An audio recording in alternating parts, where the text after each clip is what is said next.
Among the many cultures of the Indonesian archipelago, the mountain peoples of northern Luzon in the Philippines stand out for an unusual reason. They preserve almost no stories explaining how the universe itself began. Unlike many civilizations that imagined gods creating the heavens, the earth, or humanity, these communities generally believe that the world had always existed. It may have changed over time, but it had no clear beginning.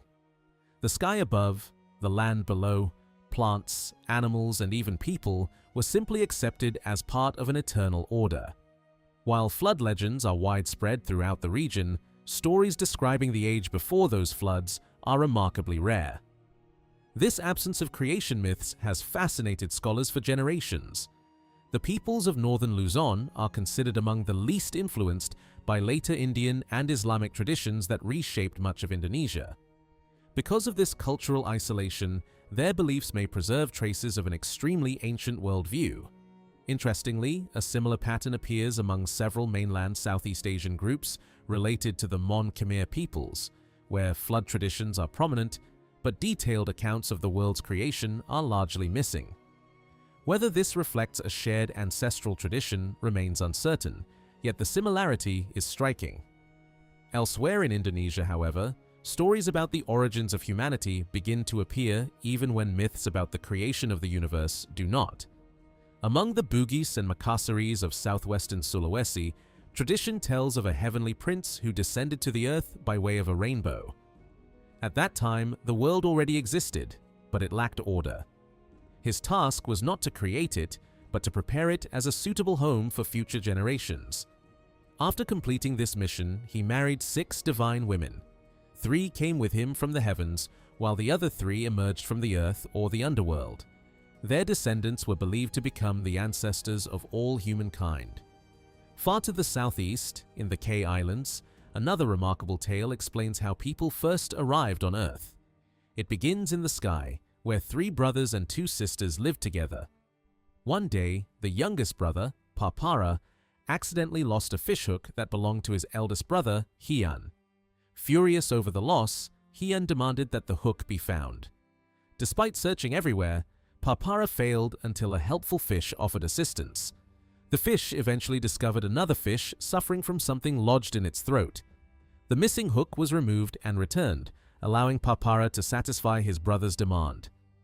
Although the dispute seemed settled, Papara secretly planned his revenge. He suspended a bamboo container filled with palm wine above Haon's sleeping place, knowing it would likely spill when his brother awoke. The trick worked perfectly.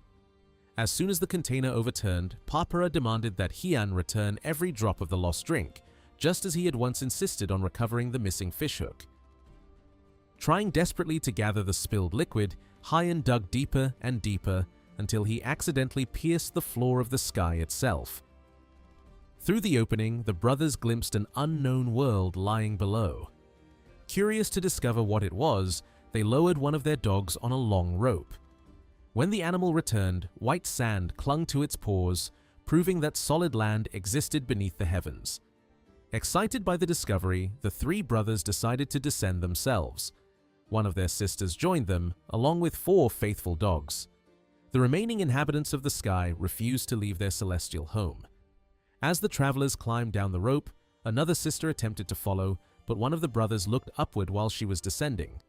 Embarrassed by being seen, she shook the rope violently, and those remaining in the sky quickly pulled her back. The others safely reached the land below, becoming the first inhabitants of the earth and the ancestors of all future humanity. In northern Sulawesi, among the Minahasa people, a different explanation of human origins survives. In the beginning, there was only the sea. Strong winds whipped its surface into towering waves whose foam gathered into the shape of a great egg. Warmed by the sun, this mysterious egg transformed into a boy who grew with extraordinary speed. As he wandered along the shoreline one day, he encountered a young woman who had just emerged from a rock. The 2 married, and from their union, the human race was born. Another Minahasan tradition expands the story even further. At first, only an endless sea and a solitary rock existed. From this rock emerged a crane, and later a divine woman named Lumimut was born, from the moisture that collected upon its surface. The crane revealed the existence of an ancient land beyond the waters. From there, Lumimut gathered handfuls of soil and scattered them across the lonely rock, gradually forming the earth itself. She also brought back the seeds of every tree and plant, allowing life to spread across the newly created world. When the land was complete, Lumimut climbed a mountain where the western wind breathed upon her and miraculously made her pregnant. In time, she gave birth to a son. As he matured, she urged him to search for a wife.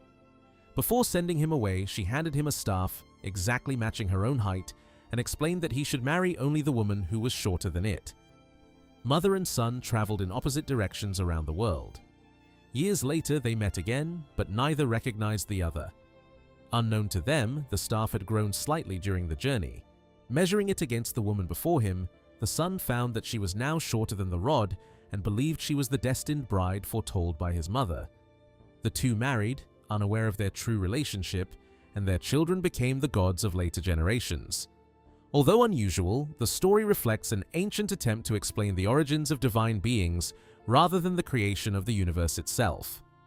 The image of life emerging from a lonely rock surrounded by the primeval sea appears elsewhere across the Pacific, suggesting that similar ideas traveled widely through island cultures. Yet perhaps the most elaborate creation traditions are found deep within the forests of Borneo. Among the Kayan people, the beginning of the world started with nothing more than the endless sea beneath the vast heavens. One day, a massive stone fell from the sky into the waters. Over countless ages, mud collected upon its surface and worms burrowed through the rock. The material they carved out gradually became the first soil. Eventually, a wooden sword handle descended from the sun, rooted itself in the fresh earth, and grew into a mighty tree. Soon afterward, a vine fell from the moon, wrapped itself around the tree, and flourished beside it. From the union of the tree and the vine came a boy and a girl. They married and became the first ancestors of the Kayan people.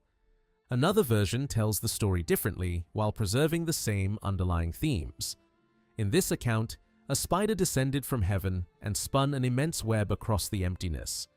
A tiny stone became trapped in its threads and slowly expanded until it filled the world below the horizon. Lichen settled upon the rock, followed by a worm whose waste gradually produced the first layer of fertile earth. As the soil spread farther and farther, a tree descended from the heavens and took root. Soon afterward, a crab arrived and dug into the soft ground with its claws, carving out mountains, valleys, and the landscape itself. Plants began to flourish, and a vine embraced the great tree, once again symbolizing the union that would bring forth life. Finally, a heavenly man and woman descended to earth. The man carried the handle of a sword, while the woman brought a spindle. Their sacred objects combined to produce an extraordinary child with only a head and body. Later generations gradually became more complete in form, each appearing more human than the last. Over countless generations, these descendants evolved into fully formed people, while many of their ancestors became powerful spirits and deities who continued to shape the world of myth. Across Indonesia, these stories reveal remarkable diversity. Some traditions completely ignore the question of how the universe began, focusing instead on floods or the origins of humanity. Others imagine heavenly beings descending to an already existing world, while still others describe land emerging from rocks, worms, trees, vines, or even foam upon the sea. Together, they preserve a rich collection of ancient beliefs that offer a fascinating glimpse into how different island societies sought to explain humanity's place in a mysterious and ever-changing world.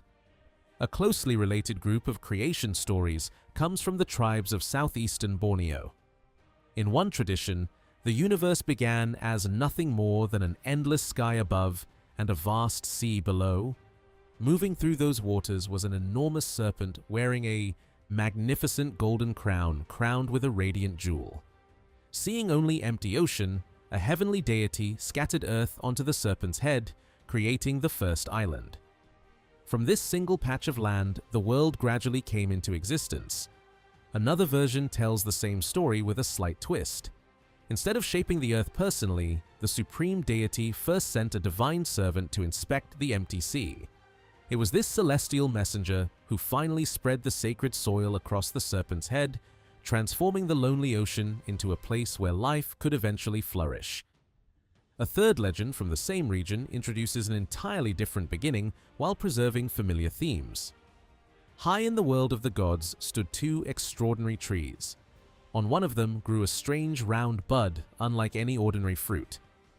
A bird landed among its branches, causing the mysterious sphere to break loose and tumble into the sacred spirit river below, where a gigantic serpent waited beneath the water. The serpent attempted to swallow the strange object, but it slipped away before it could be consumed. Drifting safely to the shore, it transformed into a beautiful woman. She later married a man who himself had emerged from the trunk of a floating tree carried across the sea. Their union produced unexpected offspring. First came 6 streams of blood, from which every malevolent spirit entered the world. Only afterward were 2 sons born. One of these sons gathered the seeds of every plant and every animal before descending from the heavenly realm to prepare the earth as a future home for humankind. Interestingly, this tradition says little about how the earth itself came to exist, choosing instead to focus on how life was introduced to it.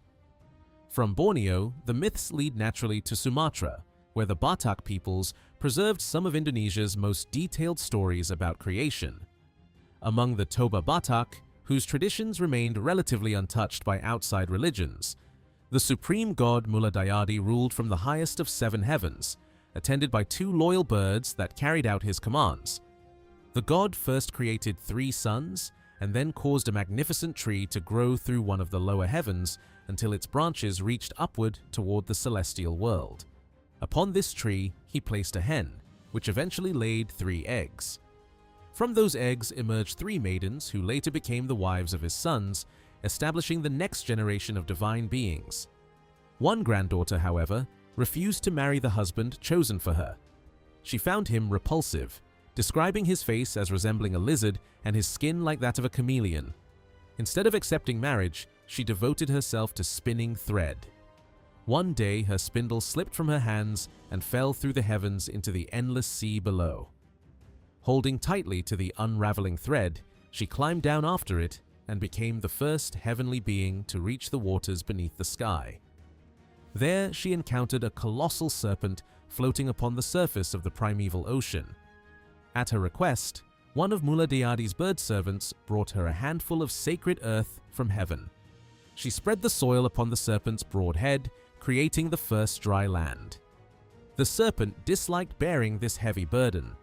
Twisting violently, it overturned and plunged the newly formed earth beneath the sea once again. To save creation, Muladayadi responded with overwhelming power. He created 8 blazing suns whose combined heat evaporated much of the ocean. As the waters receded, the serpent's enormous body became exposed. The heavenly maiden drove a sword deep into the creature and anchored it securely beneath the earth so it could never again overturn the world. Once the danger had passed, she spread fresh soil across the surface and rebuilt the earth. Muladayadi then reminded her of the suitor she had rejected and declared that she could no longer refuse him. Wrapping the reluctant young man together with his blowpipe inside a woven mat, the god cast him down from heaven. The young man survived the fall unharmed. Hungry after his journey, he shot an arrow at a dove, but the bird escaped. Instead of dropping the arrow, it seized it in flight and carried it back to the heavenly maiden's village. Following the bird to recover his weapon, the youth met the woman once again. This time she welcomed him, and together they became the ancestors of the human race. Farther north lived the Dairi Batak, whose version of creation shares certain elements with the Toba story while introducing many striking differences. Their supreme deity was Batara Guru, whose wife, expecting a child, longed to eat venison. Batara Guru first sent one servant to hunt for deer, but the search failed completely. He then dispatched a raven, hoping the clever bird would succeed where others had not. The raven searched every corner of the divine realm without finding the desired animal. During its wandering, however, it discovered a mysterious cave containing an immense pit that seemed to descend forever. Even the longest vine could not reach the bottom, and sticks dropped into the darkness never produced a sound. Driven by curiosity, the raven flew downward through the blackness for what seemed an endless time until it finally emerged above an enormous sea stretching beyond the horizon. Unable to locate the entrance again, the exhausted bird settled upon a floating piece of bamboo to rest. Meanwhile, Batara Guru grew impatient. Accompanied by several attendants, he descended through the same dark passage carrying a handful of earth, 7 pieces of timber, a chisel, a goat, and a humble bumblebee. Reaching the sea, he assembled the timber into a raft. The raven soon appeared and begged the god to banish the darkness. Batara Guru called out toward the 8 directions of the world, and light immediately flooded the endless ocean. Next, the deity ordered the goat and the bee to dive beneath the raft and support it from below. While finishing his work, however, the chisel snapped and its handle struck the goat upon the head. Startled, the animal shook violently, causing the raft to sway. Batara Guru quickly calmed the frightened creature before taking the sacred soil he had carried from heaven and spreading it across the raft. In this way, the earth itself was formed, and the raven received it as its permanent home. The Karo Batak preserved yet another remarkable version of creation. Batara Guru and his wife, the daughter of the ruler of the underworld, were deeply saddened because they had no children. Hoping to change their fate, they abandoned their divine splendor and chose to live humbly in a small hut beside the sea. They planted a simple garden, but each time it was destroyed by a gigantic serpent emerging from the water. When Batara Guru confronted the creature, it demanded to be fed. Fearing that placing his hand into its mouth would cost him his life, he forced the serpent's jaws open with his sword. As he withdrew his hand, he discovered that a magical ring had somehow appeared upon his finger, a ring capable of granting every wish. With the help of this miraculous treasure, the couple finally became the parents of 3 sons and 3 daughters. One son received the task of creating a new world between heaven and the underworld. His father supplied him with 7 handfuls of sacred earth, from which he fashioned the land before suspending it from the heavens using 7 silken cords. Yet this new world created an unexpected problem. It blocked the light reaching the underworld, angering one of the creator's brothers who lived there. In his fury, he shook the earth so violently that it collapsed into ruin. Again and again the world was rebuilt, only to be destroyed once more. 7 times creation began anew, and 7 times it ended in disaster. Finally, the exhausted creator appealed to Batara Guru for help. The supreme deity responded by erecting an immense iron pillar supporting 4 massive crossbeams. Upon this stronger foundation, the earth was rebuilt once more. Although the angry brother beneath the world continues to shake the earth even today, explaining earthquakes, he can no longer destroy it entirely because of the strength of its divine supports. When these Indonesian traditions are viewed together, several recurring ideas become impossible to ignore. Nearly all begin with the same dramatic setting, an endless sea stretching beneath a heavenly realm where the gods reside. Rather than creating the universe from absolute nothingness, the gods usually shape order from an already existing cosmic ocean. The land itself often originates from material brought down from heaven, whether a sacred stone, handfuls of soil, or earth placed upon the back or head of a colossal serpent. Birds repeatedly appear as trusted companions of the gods, serving as explorers, messengers, or assistants during creation.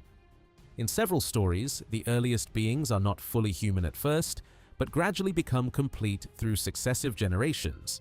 Even the symbolic union of trees and vines, representing the birth of life, reappears in different regions. These recurring themes are particularly significant because they closely resemble myths preserved thousands of kilometers away across the islands of Polynesia. Similar stories of heavenly worlds above a primeval ocean, islands formed from sacred objects descending from the sky, birds acting as divine helpers, and humanity emerging gradually rather than instantly, all appear in the traditions of Samoa, Tonga, and several neighboring island groups. The parallels are too numerous and too specific to dismiss as coincidence alone.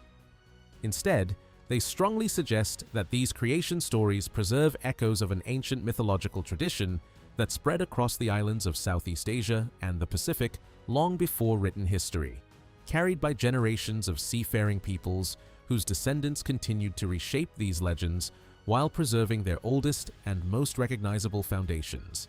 One of the most unusual themes found in the mythology of Minahasa concerns the marriage of a mother and her own son. In the story, the two separate and travel in different directions.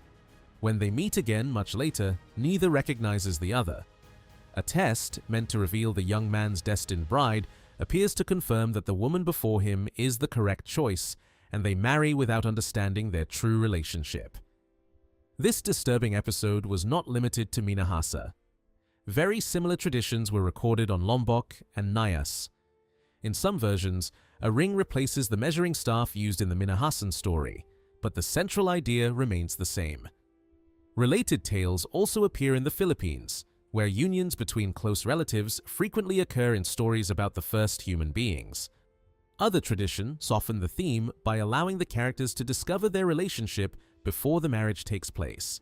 Stories of this kind were known among the Bantik of northern Sulawesi and among communities in western Borneo. In those cases, however, the episode did not always belong to a creation story. It could appear as part of an entirely different legend. Brother and sister unions are especially common in Philippine accounts of human origins. Such relationships often serve a practical mythological purpose, when only one family survives a catastrophe or arrives in an empty world. Marriage between siblings becomes the explanation for how humanity begins again. Comparable themes can be found far beyond Indonesia. In Maori tradition, the god Tane marries his daughter Hine Titama without telling her who he truly is. When she discovers that her husband is also her father, she is overcome by anger and shame. She leaves the world of light and descends into the underworld, where she becomes Haine Nui Tepo, the powerful guardian associated with death. A strikingly similar flight into the underworld appears in at least one Philippine tradition. The parallel does not prove that the stories share a single origin, but it reveals how widely the same dramatic pattern could spread. A hidden family relationship, a forbidden marriage, a terrible discovery, and the departure of the betrayed woman into another realm. The Indonesian versions may also be compared with myths recorded among Mon Khmer-speaking and other peoples of mainland Southeast Asia. Traces of the same theme appear even in parts of Polynesia. These similarities suggest that the incest motif may belong to an ancient layer of mythology once shared, adapted, or exchanged across a vast region. Another element in the Minahasan tradition deserves attention. Lumimut becomes pregnant through the power of the wind rather than through an ordinary union. Similar miraculous conceptions appear elsewhere in the Pacific, where women or divine beings are fertilized by sunlight, wind, or other forces of nature. In Samoa and Fiji, the rays of the sun may play a role comparable to that of the western wind in Minahasa. The creation stories of northwestern Borneo preserve several familiar ideas, but present them in a more direct and dramatic form. In one account, the beginning contained no dry land at all. There was only a boundless ocean, and above it flew two mysterious birds. The birds repeatedly dived beneath the water and eventually brought up two rounded objects resembling enormous eggs. From one object, the first bird formed the heavens. From the other, its companion fashioned the earth. Yet the earth was larger than the sky that had been made to cover it. To force the two parts of creation to fit together, the birds compressed the surface of the land. As the earth was pushed inward, it folded, buckled, and rose. These great wrinkles became the mountains, while the spaces between them became valleys. In this way, the uneven landscape was not treated as an imperfection. Mountains and valleys were understood as the visible marks left behind when the earth was fitted beneath the heavens. Other traditions from the same region begin with a strange divine being that possessed neither arms nor legs. In some accounts, this being rested upon or was carried by an animal. Through an act of pure will, it brought two birds into existence. Those birds then completed the work of creation, forming the sky and the earth. These traditions differ from the myths of central Borneo, where soil develops slowly upon a primeval stone, or where trees and vines produce the first beings. Nevertheless, birds remain central. They act not merely as animals, but as builders, servants, explorers, and agents of divine power. When we move eastward toward Timor, the Moluccas, and the islands surrounding the Banda and Arafura seas, the surviving evidence becomes much more fragmentary. From the Sumatra and Leyte Islands, northeast of Timor, only scattered pieces of mythology remain. These fragments indicate a belief in an upper divine realm and another world below it, but they do not explain how either realm came into existence. Across the islands, stretching from Timor to the K group, however, one powerful religious idea appears repeatedly.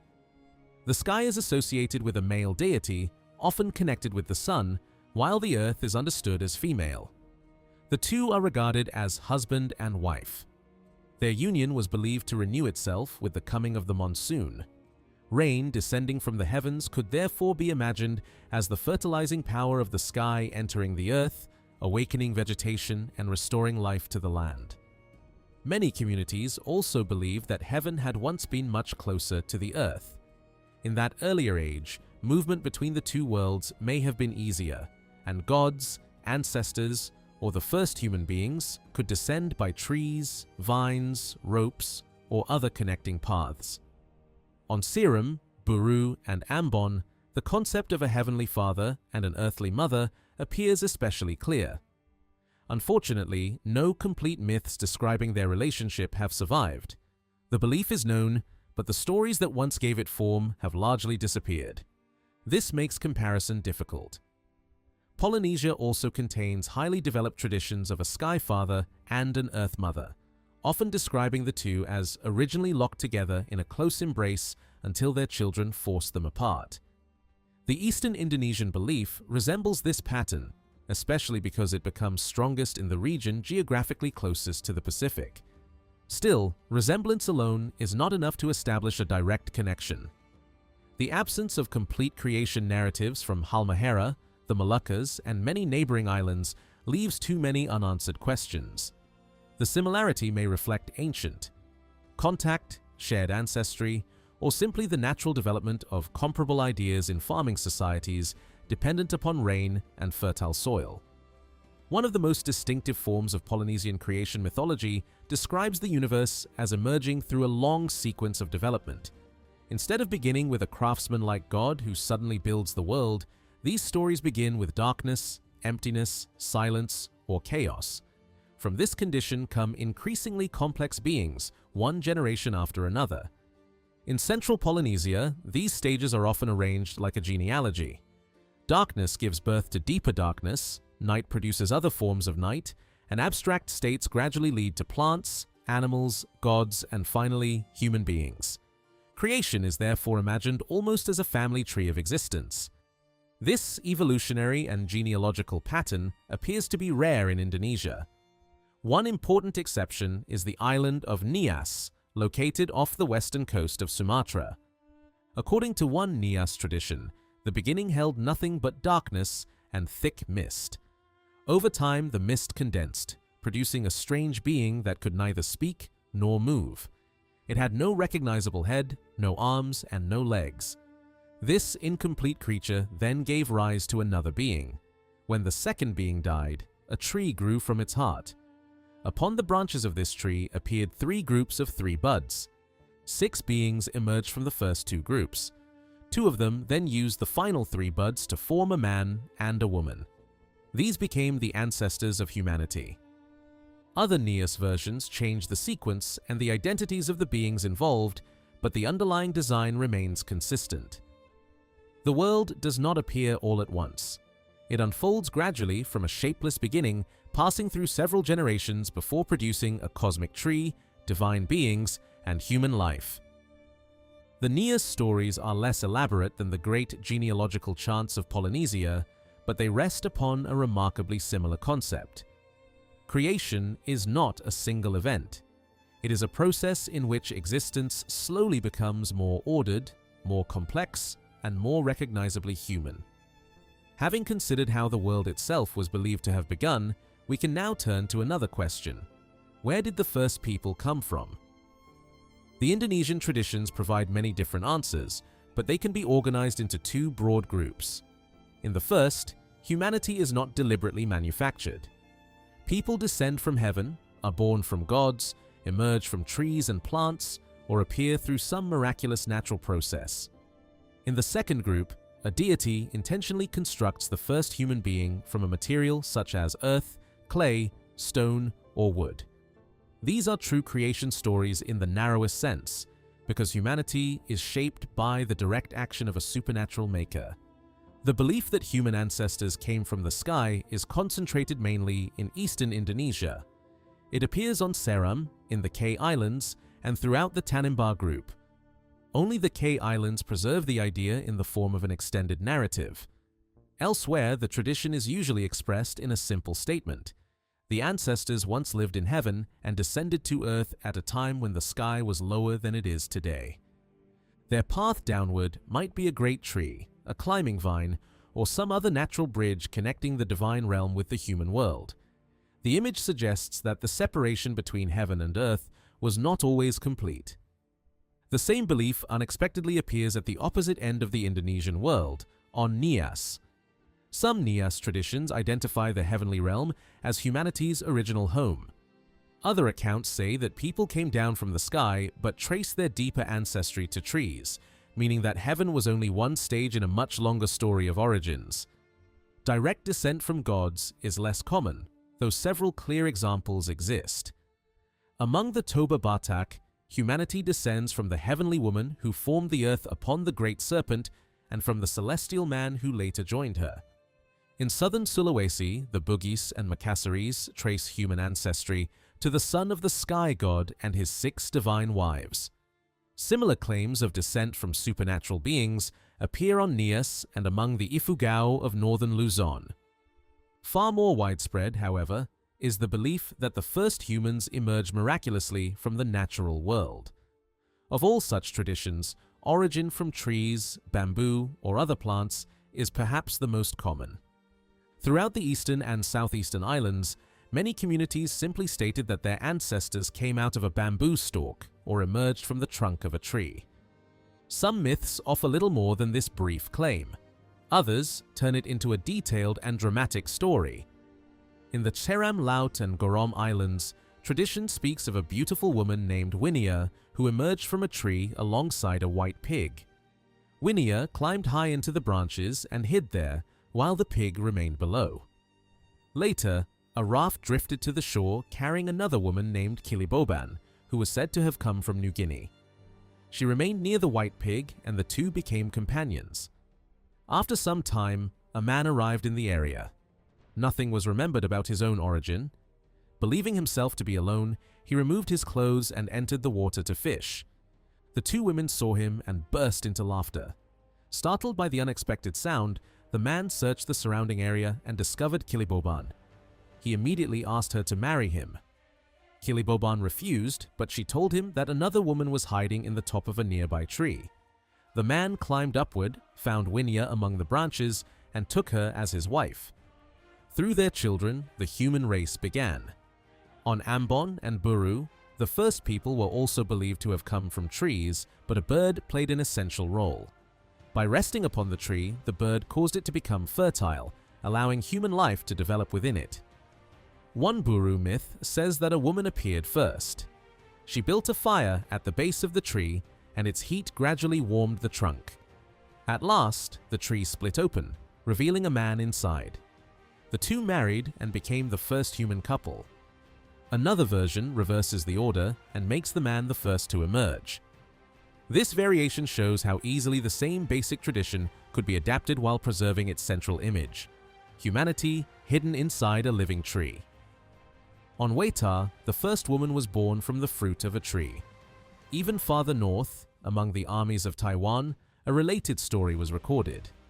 A being planted a staff in the ground, and the staff took root, transforming into a bamboo plant. 2 shoots grew from the bamboo. A man emerged from one and a woman from the other.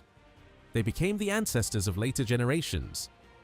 The same pattern appears in northern Sulawesi.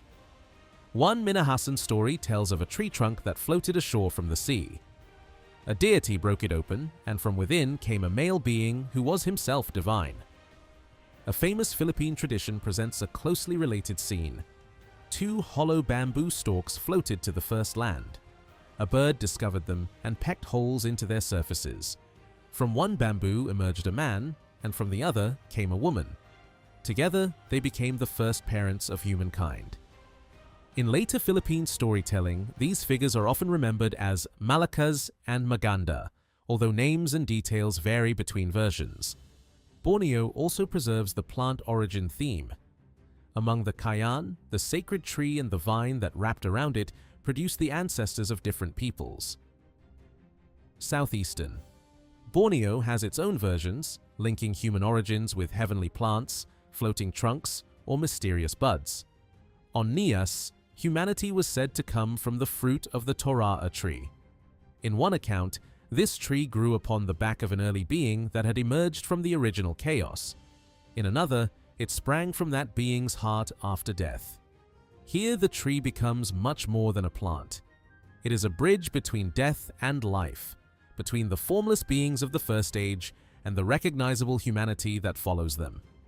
Not every Indonesian tradition traced humankind to trees. In several eastern islands, the first people were believed to have begun as worms or larvae within the earth. Most surviving accounts provide little detail. They simply state that human beings developed from worm-like creatures or emerged from beneath the ground. Nevertheless, the concept may reflect the observation that life appears mysteriously from soil, decaying wood, or wet vegetation. Closely related beliefs were recorded in Watubela and the K Islands, where the first humans were said to have risen directly out of the earth.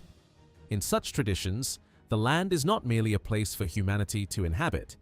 It is literally the substance from which humanity is born. The Batak of Sumatra preserved an even stranger story. According to one account, a featherless bird was sent down from heaven. From this unusual celestial creature, the first human being was born. Taken together, these traditions offer no single Indonesian explanation for the origin of humanity. People might descend from heaven, emerge from bamboo, break out of trees, grow from fruit, rise from the soil, develop from larvae, or descend from gods. Yet beneath this extraordinary diversity lies a shared vision. Human life is rarely separated from the surrounding universe. The first people are born from the same trees, animals, winds, waters, and heavenly forces that shape the rest of existence. In these myths, humanity does not stand outside nature as an independent creation. It grows from nature, descends through it, and remains bound to it from the very beginning. Another belief, found across a wide part of Indonesia and the Philippines, is that the first human beings emerged from eggs. These stories vary greatly from island to island, yet they share the same striking image: humanity beginning inside a shell, hidden and lifeless until the proper moment arrives. One Philippine tradition tells of a bird that laid 2 eggs beside a river. One was placed near the river's source, while the other was left close to its mouth. From the first egg came a woman, and from the second came a man. The two lived far apart and knew nothing of each other. For many years, the man believed himself to be the only person in existence. Then one day, while bathing in the river, he felt something wrap around his legs. It was a single strand of extraordinarily long hair drifting downstream. The hair nearly caused him to lose his balance, but once he reached the shore, curiosity replaced fear. Somewhere upriver, he realized, there had to be another human being. Determined to find the owner, he followed the river toward its source.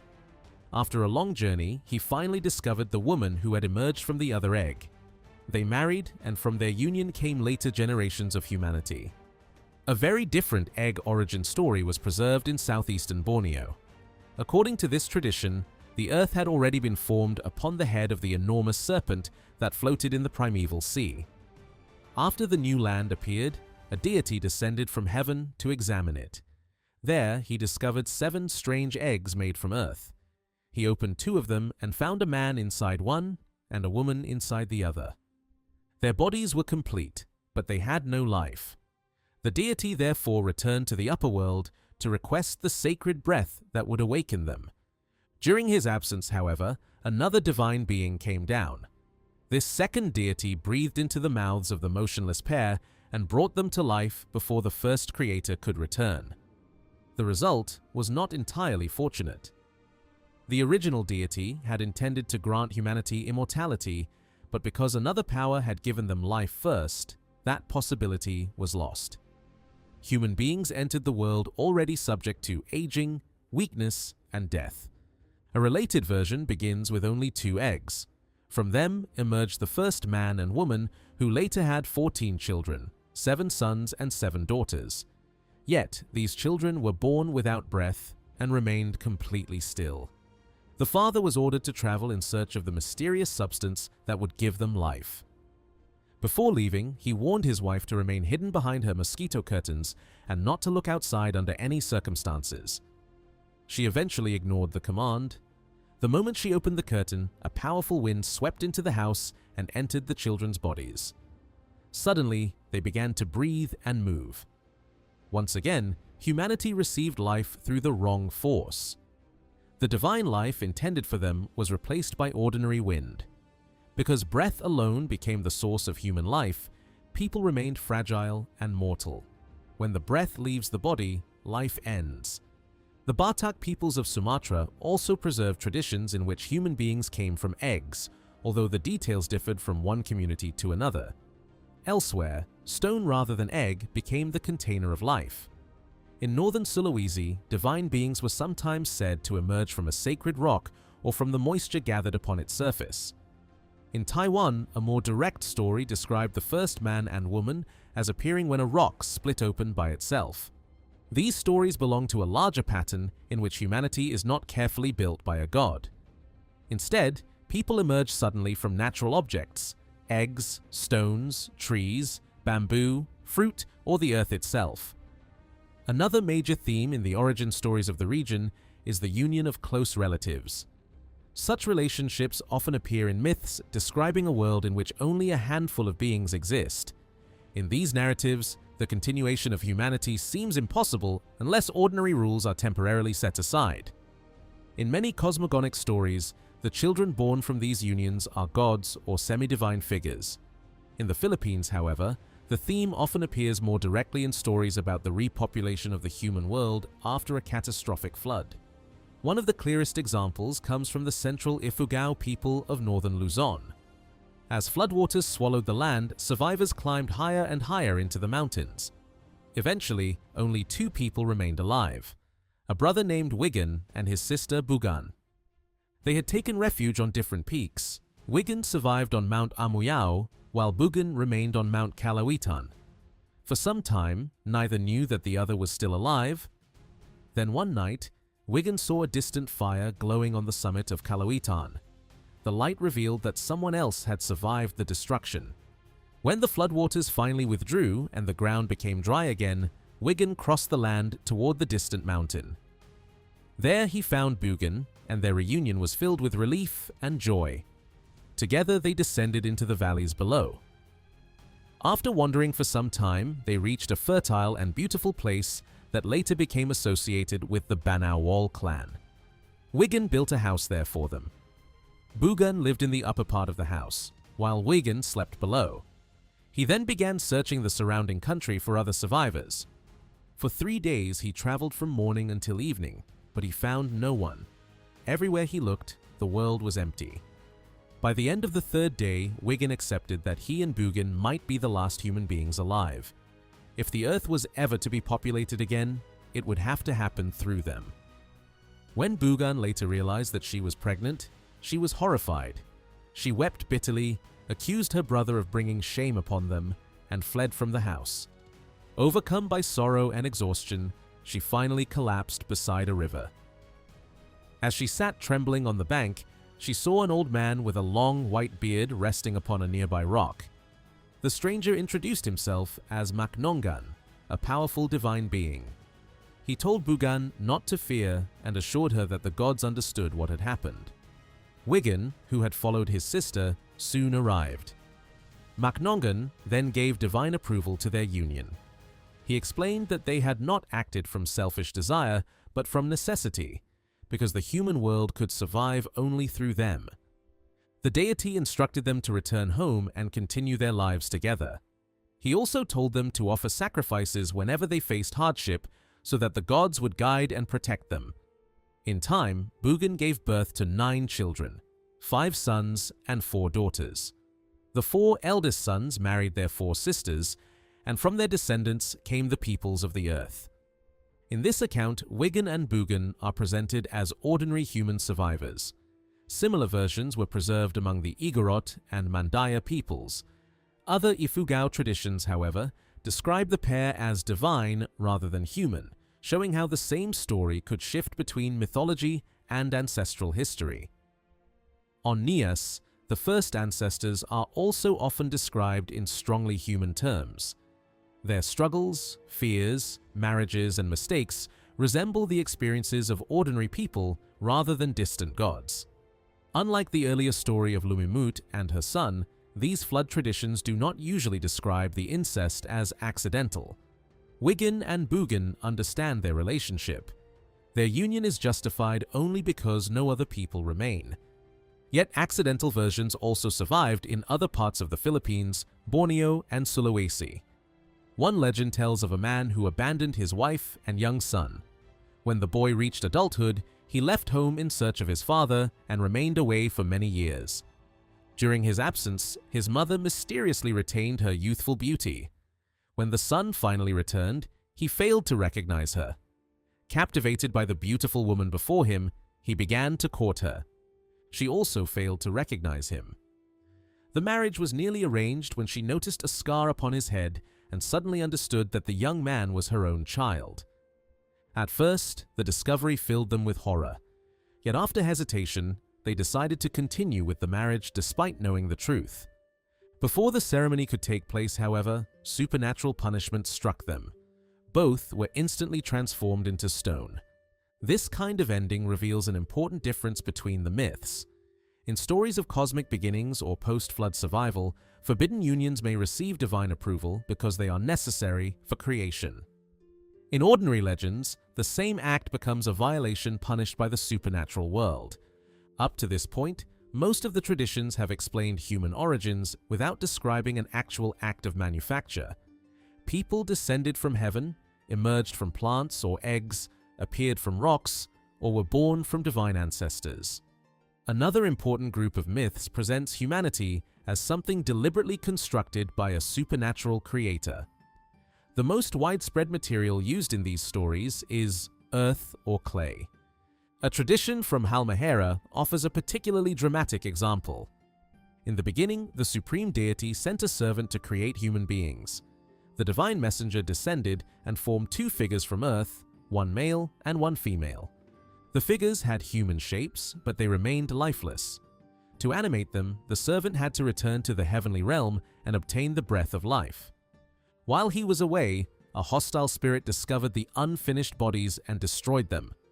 The messenger returned and found his work ruined. Refusing to give up, he shaped the 2 figures once more and again left to retrieve the life-giving breath. The evil being returned and destroyed the second pair just as it had destroyed the first. The creator now realized that the human forms needed protection. He gathered the waste left behind by the hostile beings and used it to shape 2 dogs. He brought the dogs to life and ordered them to remain beside the newly formed man and woman. Their task was to guard the fragile bodies while he traveled to heaven. When the evil spirit approached for a 3rd time, the dogs attacked and drove it away. The human figures remained unharmed. At last, the divine servant returned, carrying the breath of life. He breathed it into the 2 clay bodies, and they opened their eyes as the first man and woman. In this story, dogs are not merely companions adopted later by human beings.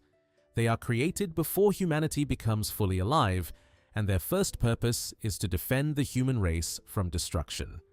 The myth, therefore, explains more than the origin of mankind.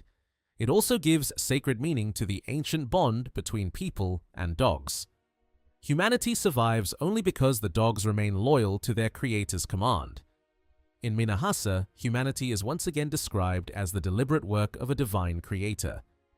The deity formed 2 figures from the earth, one male and one female.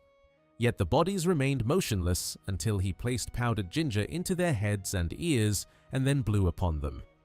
Through this unusual act, the lifeless forms awakened and became the first man and woman. A related story was preserved among the Bagobo people of Mindanao. After creating the sea, raising the land, and filling the world with many varieties of trees, the Creator decided that the earth needed human inhabitants. He gathered 2 lumps of soil and shaped them into human forms. Then he spat upon the figures, and at that moment they became alive as man and woman. Among the Diary Batak of Sumatra, the creation of humanity is presented in greater detail. When Batara Guru had finished shaping the world, he looked upon it and decided that it should not remain empty. His first attempt to populate it was to send down a swallow. The bird soon returned, however, complaining that it did not like the home prepared for it. Batara Guru then asked his own children to descend from heaven and live upon the earth. None agreed. They preferred the beauty and comfort of the upper world and refused to exchange it for the unknown land below. Determined that the earth would not remain uninhabited, Batara Guru descended himself. Once there, he ordered the swallow to fly back to heaven and bring him some celestial soil. With this material, he shaped 2 human figures, one male and the other female. He placed the figures beneath the sun and allowed them to dry until their bodies became hard and firm. Then he stood before them and repeated a sacred formula 7 times. Slowly, the 2 images began to breathe. Although alive, they still could not speak. Batara Guru therefore recited another magical formula, one powerful enough to compel speech. At once, the pair opened their mouths and asked why he had been shouting so loudly into their ears. Batara Guru answered that he had called to them because he had created them to speak and live upon the earth. He told them never to forget that he was their grandfather and commanded them always to obey him. The first man and woman promised that they would follow his instructions. A remarkable variation from southeastern Borneo combines the themes of trees, eggs, mortality, and interrupted creation. According to this tradition, 2 miraculous trees stood upon the newly formed earth. The trees came together and produced an egg. From the egg emerged the shadowy form of a beautiful maiden. She possessed the appearance of a woman but had neither true substance nor life. She was more like a phantom than a living person. A divine being descended from the heavens and saw her. Realizing that she needed both a body and a life force, he returned to the upper world to obtain the necessary materials. While he was absent, another deity arrived and decided to complete the work himself. He gathered earth to form the maiden's body, used rain to create her blood, and placed wind inside her as breath. Through these elements, the phantom became solid, beautiful, and alive. When the first deity returned, he discovered that another god had completed the creation before him. He had intended to give the maiden something far greater than ordinary life, immortality. In his anger, he smashed the vessel he had carried from heaven. Inside, it was the water of eternal life. The precious liquid scattered in every direction and fell upon the vegetation of the earth. Plants absorbed the water and gained the power to grow again after being cut. Grass returned after being burned, branches sprouted after being broken, and trees continued to renew themselves. Human beings, however, received none of the life-giving water. Because humanity had already been awakened by earth, rain, and wind, people remained mortal. Plants could repeatedly renew themselves, but men and women would grow old and die. Among the Toraja of Sulawesi, the first humans were not formed from soil, but from stone. The Sky Father and Earth Mother shaped 2 stone figures, one man and one woman. When the figures were complete, the Heavenly Father returned to the upper world to obtain the breath of immortality. Before he came back, however, an ordinary wind entered the stone bodies and brought them to life. Because they received only the breath of the natural world rather than the immortal breath of heaven, human beings became mortal. Their life would last only as long as breath remained inside them. Another Toraja version preserves the creation from stone but leaves out the attempt to make humanity immortal. In that account, the awakening of the first pair is simply part of the process of creation. Some myths describe not one successful act of creation, but a series of failures. Different materials are tested, rejected, or destroyed before the gods finally discover a substance suitable for making human beings. The Diaks of the Baram and Rejang regions of Borneo tell one of the most memorable versions. After the two creator birds, Iri and Ringon, had formed the earth and filled it with plants and animals, they decided to make humanity. Their first man was shaped from clay. After the figure dried, however, it could neither speak nor move. The birds became frustrated and ran angrily toward it. The clay man was so frightened that he fell backward and shattered into pieces. For their second attempt, the birds used a hard and durable wood. The figure did not break, but it proved dull, unresponsive, and incapable of meaningful action. The creators considered it useless. Iri and Ringon then searched carefully for a better material. At last, they chose the wood of the kumpong tree. This tree possessed strong fibers, and whenever its trunk was cut, a thick red liquid flowed from it like blood. From kumpong wood, they carved a man and woman. This time, the result pleased them greatly. The figures possessed life, strength, intelligence, and the qualities expected of true human beings. The birds rested for a long time and admired their work. Later, they decided to create more people, but when they returned to the tree, they discovered that they had forgotten the exact pattern and method used to make the first pair. Their later creations were therefore less perfect. According to the myth, these inferior figures became the ancestors of orangutans and monkeys, their resemblance too. Humanity was explained by the fact that they were made by the same creators, but from an imperfectly remembered design. The Iban and Sakaram Diaks preserved a similar sequence, although they reversed the materials. In their traditions, the gods first attempted to make human beings from wood and failed twice. Only on the third attempt, when they used clay, did they succeed. Among the Dusun of northern Borneo, the first creators also tested several materials. They initially shaped a man from stone. The figure was strong and permanent, but could not speak. They next made a human being from wood. This figure could speak and live, yet wood eventually decayed. The body wore out and rotted, proving that it was not suitable for lasting generations. Finally, they formed humanity from earth.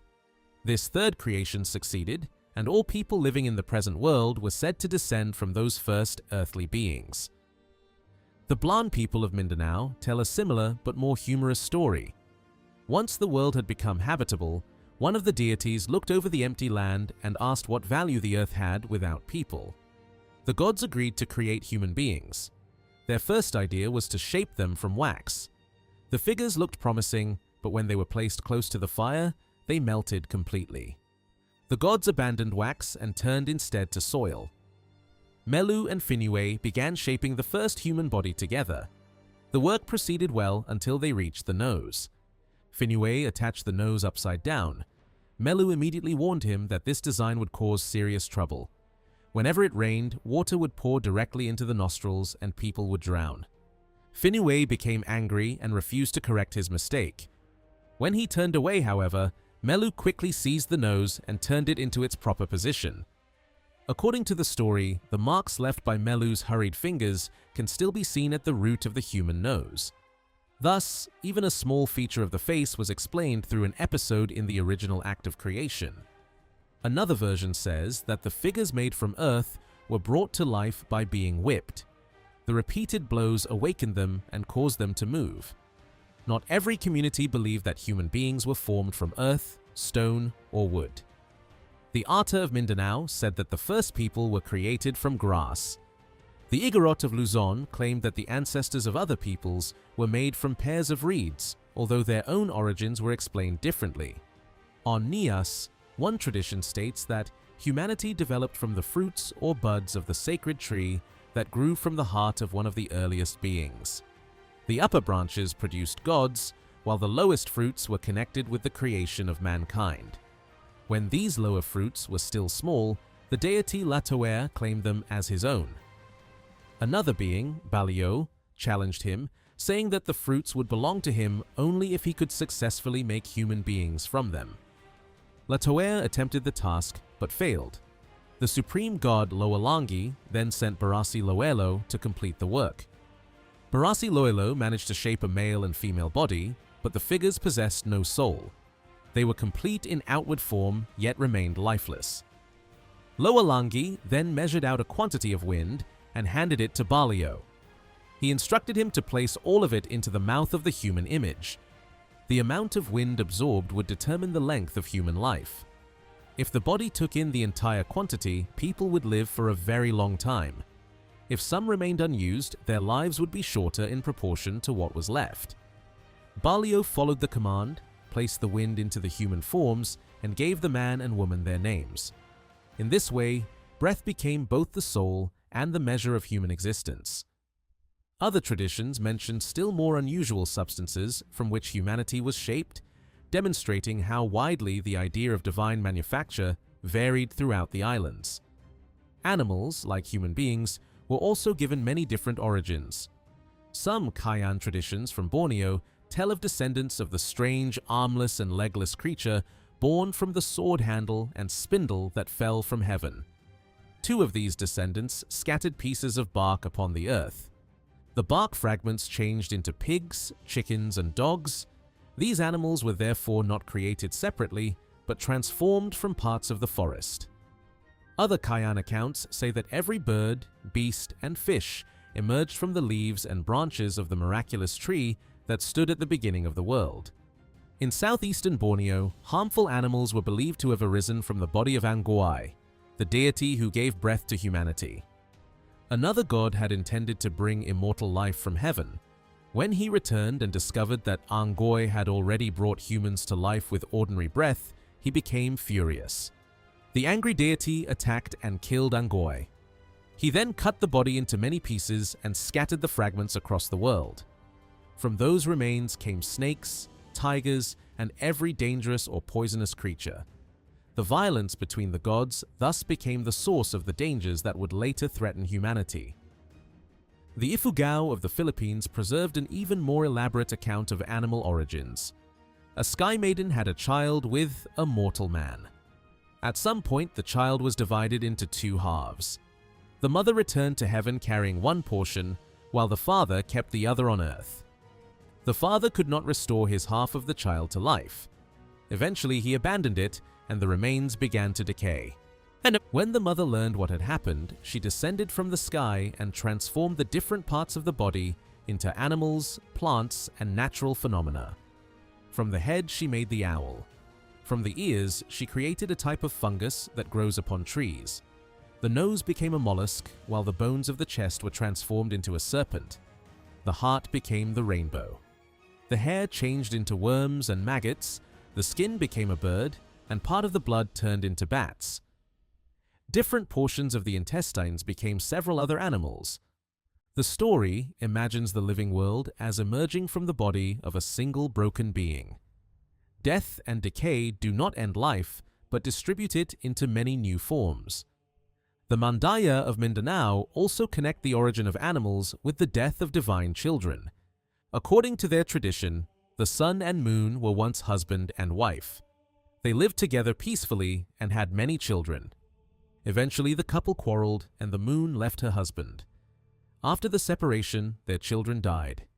The grieving moon gathered their bodies, cut them into small pieces, and scattered the fragments throughout space. Those pieces that fell into the sea became fish. Those landing upon the earth became snakes and animals. The fragments that fell upward remained in the sky and became stars. Thus, creatures of the sea, animals of the land, and lights of the heavens were all believed to come from the same divine family. The origins of the sun and moon themselves were also explained in different ways.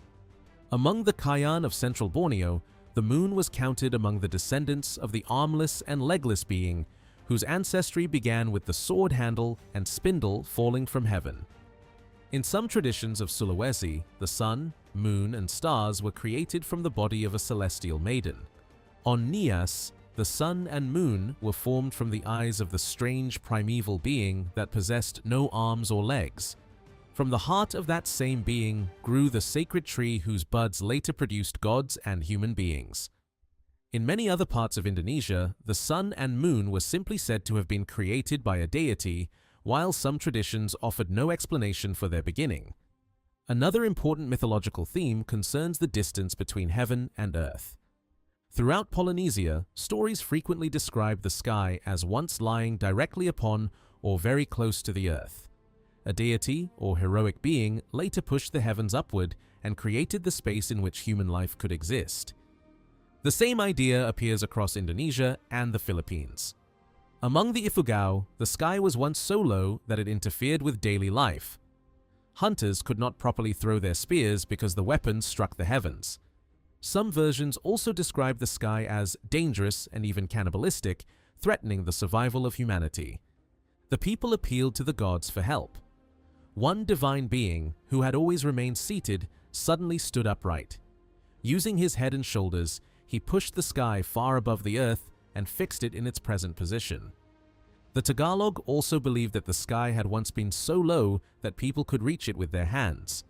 During games and ordinary activities, they repeatedly struck their heads against it. Growing angry, they began throwing stones upward. A deity responded by pulling the heavens away from the earth until they reached their present height. Among the Manobo of Mindanao, the sky rose because of an ordinary domestic accident. A woman was pounding rice with a long pestle when she struck the low heavens above her. Offended or frightened by the blow, the sky moved upward and never returned. The Bagobo people of the same island preserved a closely related account. In northwestern Borneo, the daughter of the first man was responsible for raising the heavens. The Dusun of northern Borneo connected the event with the destruction of the original suns. They believed that 7 suns once existed. After 6 were killed, the sky withdrew upward, creating the distance now separating it from the earth. Similar stories were recorded in southeastern Borneo and elsewhere on the island, as well as on Nias, Rote, and the islands of Luang and Sumatra. Flood traditions are another major part of Indonesian mythology. In the Philippines especially, stories of human origins often begin after a deluge has destroyed the earlier population. The Ifugao of Kiangan tell of Kabigat, the first son of Wigan, who descended from the heavenly region of Hudog to hunt upon the earth with his dogs. At that time, the world was completely flat. Kabigat's dogs ran great distances while chasing animals, but he could not hear their barking echo across the land. He realized that the earth had no mountains or valleys to reflect sound. After considering this problem, he returned to the sky world. Later, he came down again carrying an enormous cloth. He used it to block the place where the rivers emptied into the sea, preventing the waters from escaping. Kabigat then returned to Hudog and told Bongabong what he had done. Bongabong instructed him to summon Cloud and Fog. Cloud and Fog were brought to the house of Bayuhibi, who gathered his sons and commanded them to release rain without stopping for 3 days. The rain poured continuously while the rivers remained blocked. The waters spread over the entire flat earth.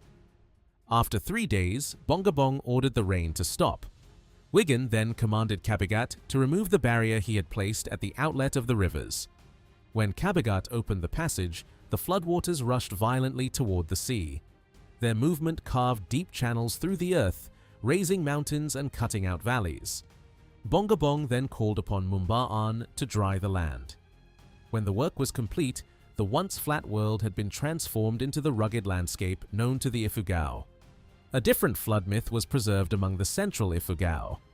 One year, the rainy season failed to arrive. Month after month passed without a single storm. The rivers became smaller each day until they disappeared entirely. The crops died, animals weakened, and people began to perish from thirst. The elders declared that the river itself had died and sunk into its grave.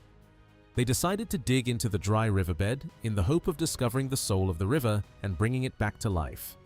For 3 days, the people dug deeper into the earth. On the 3rd day, they struck a powerful underground spring. Water burst from the opening with such force that several people drowned before they could escape from the pit. At first, the survivors celebrated. Water was abundant again, and the community prepared a great feast with food and drink. During the celebration, however, darkness covered the sky and heavy rain began to fall. The new spring continued pouring water into the river, which rose until it overflowed its banks. The people tried to block the opening, but nothing could stop the flood. The elders realized that the river gods were angry and warned everyone to flee toward the mountains. Most of the people were overtaken and drowned. Only 2 survived, the brother and sister, Wigan and Bugan. Wigan reached the summit of Mount Amuyao, while Bugan found refuge upon Mount Kalawitan.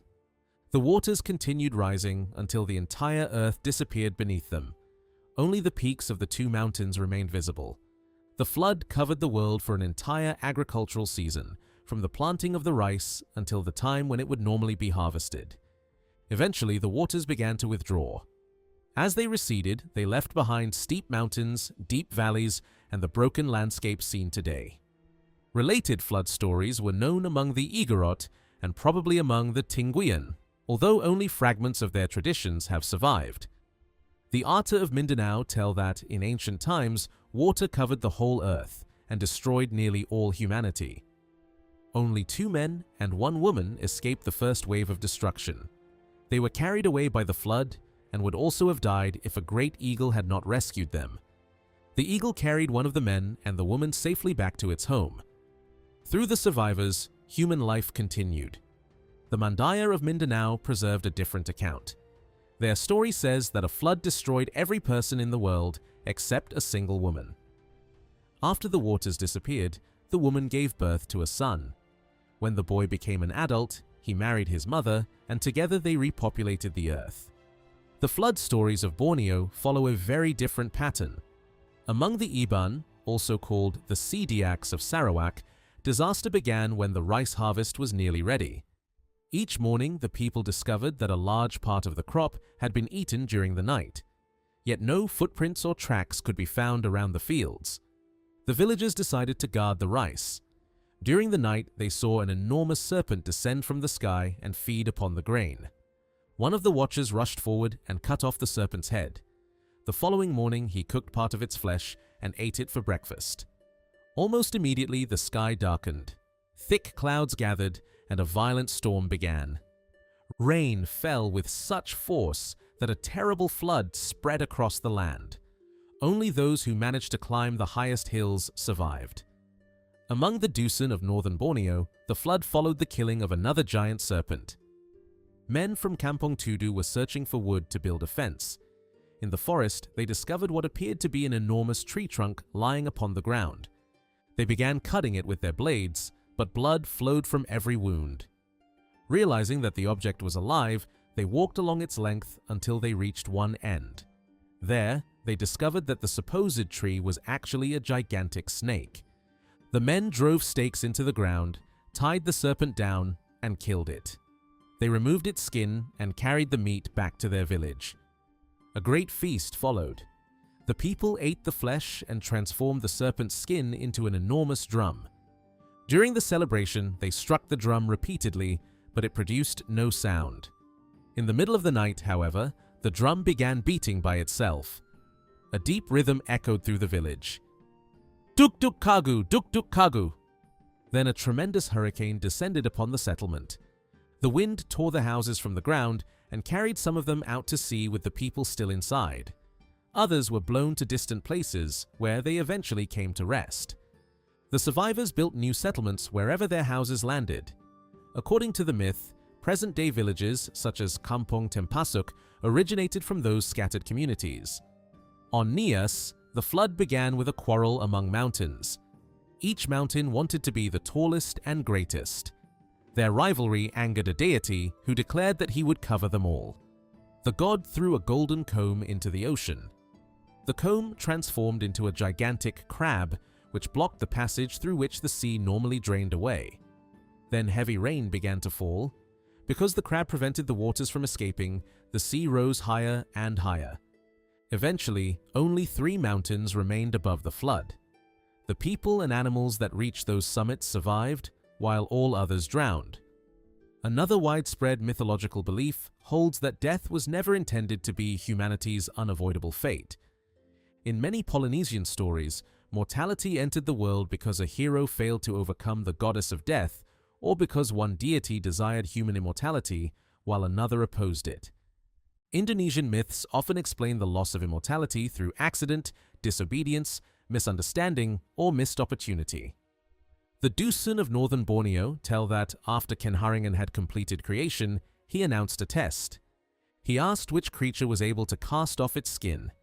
Any being capable of doing so, he said, would never die. Only the snake heard the announcement. It answered that it could shed its skin. For this reason, the snake continually renews itself and escapes ordinary aging, although it may still be killed by violence. Human beings did not hear the divine message. Had they heard it, the Dusun believed, people would also have learned to cast off their old bodies and renew themselves. Death would never have become part of human existence. In the mythology of Nias, human mortality is explained not as a deliberate punishment, but as the result of a disastrous choice. After the earth had been completed, the divine being responsible for shaping and spreading the land began a long period of fasting. When the fast ended, 9 plates appeared before him, each containing a different kind of food. Among them were ripe bananas and shrimps. The deity chose the bananas and cast aside the plate of shrimps. This simple decision determined the fate of humanity. Bananas ripen quickly, decay rapidly, and soon become unfit to eat. Because the Creator selected such a perishable food, human beings inherited the same nature. They grow, mature, weaken, and eventually return to decay. The rejected shrimps were eaten by the snake. As a result, the serpent gained the immortality that might otherwise have belonged to humanity. The story belongs to a much wider pattern found throughout Indonesia. Again and again, immortality is shown as something originally intended for humankind, but lost through accident, interruption, or misunderstanding. In traditions from Sulawesi, Borneo, and neighboring regions, a creator often shapes the first human bodies and then leaves to obtain the true breath of eternal life. During his absence, however, an ordinary wind or another deity enters the unfinished figures and awakens them first. Human beings therefore receive life, but not the permanent life their maker had planned. Their existence becomes as uncertain and unstable as the wind that entered them. Breath gives life, yet breath can also disappear at any moment. Stories explaining the discovery of fire are equally widespread across Indonesia, and they take many different forms. In some traditions, fire is brought from a distant land. In others, it is obtained from the gods, stolen from heaven, or discovered accidentally through the behavior of animals. An Igorot story begins after a devastating flood. Only 2 people had survived, a brother and sister who found shelter on Mount Pokis. The waters still covered the surrounding world, and the survivors suffered bitterly from the cold. The divine hero Lumawig descended and discovered them trembling upon the mountain.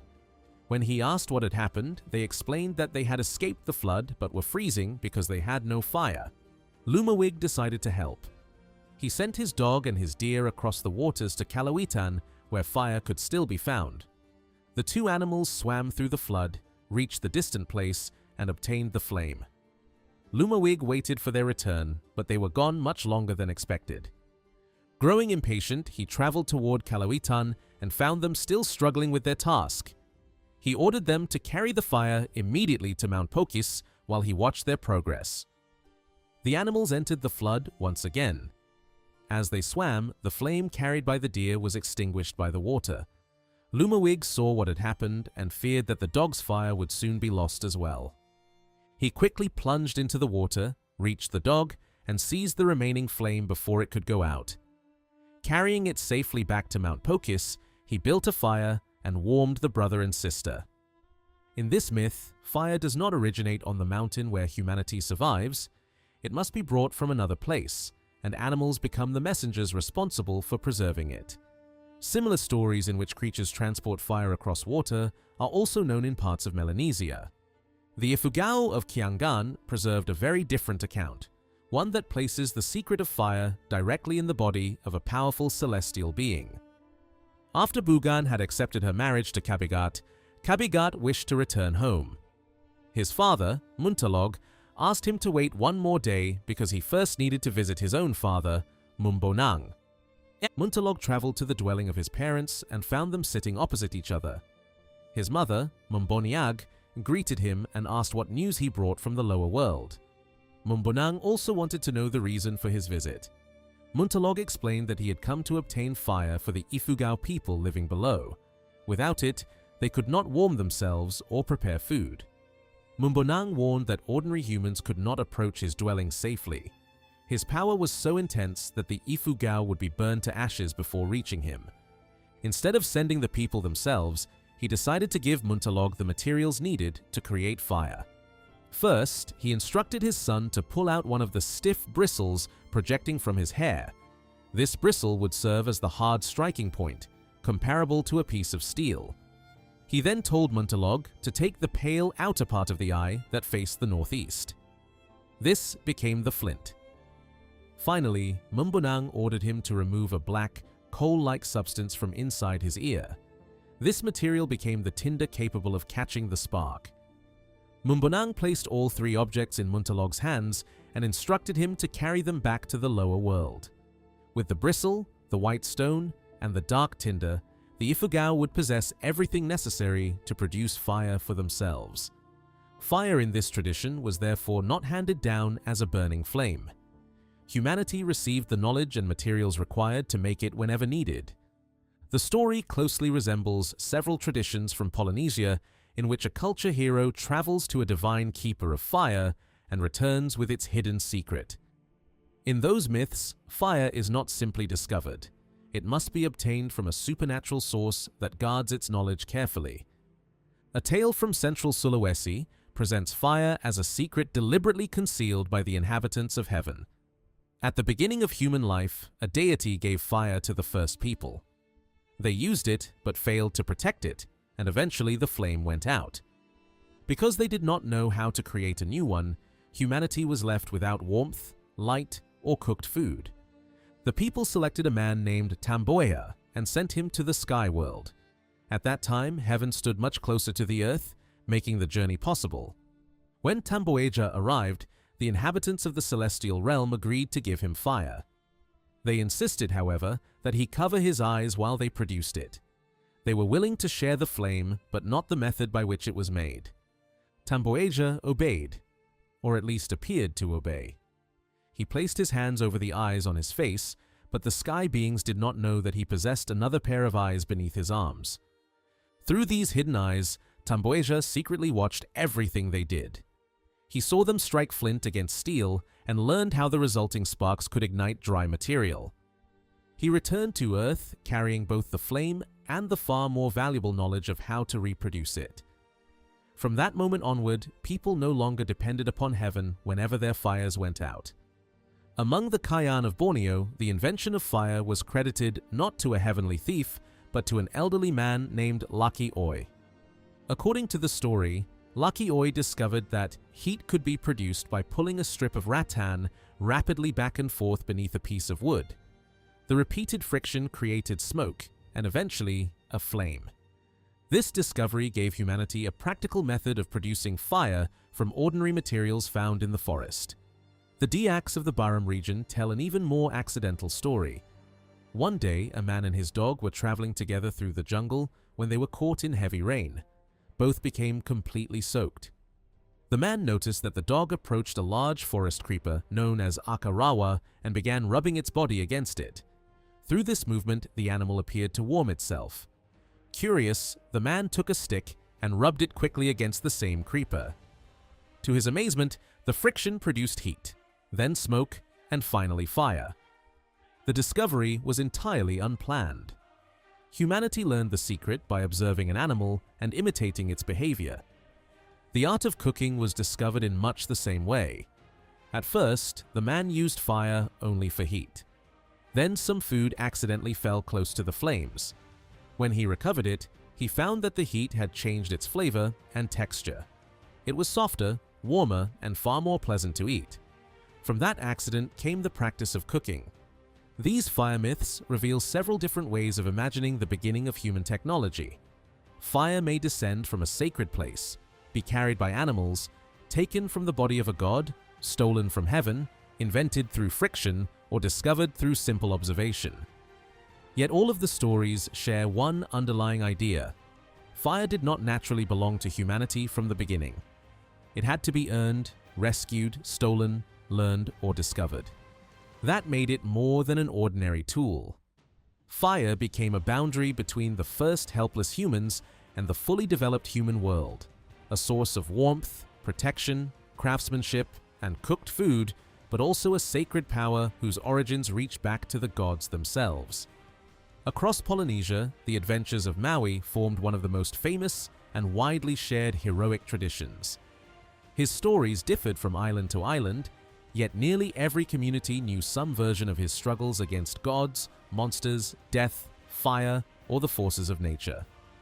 Indonesia possessed no exact equivalent to Maui, but it had its own enormously popular body of tales. These stories did not usually center upon a mighty demigod. Instead, their hero was small, physically weak, and often surrounded by creatures far stronger than himself. His greatest weapon was intelligence. In Java, Sumatra, Borneo, and the Malay Peninsula, this role was most often played by the mouse deer, known as the kancil or pelanduk. In Sulawesi and Halmahera, many of the same adventures were attributed to an ape or tarsier. The tortoise also appeared in several related stories, sometimes as the main trickster and sometimes as his rival. The identity of the hero might change, and the adventures might appear in a different order, but the general pattern remained familiar. The trickster provoked a dangerous enemy, usually through deception, and then survived the revenge that followed by inventing one lie after another. A Javanese story begins with the mouse deer resting quietly in the forest when he hears a tiger approaching. Knowing that he cannot outrun or overpower such an animal in a direct confrontation, he immediately searches for another way to protect himself. Nearby lies a pile of dung.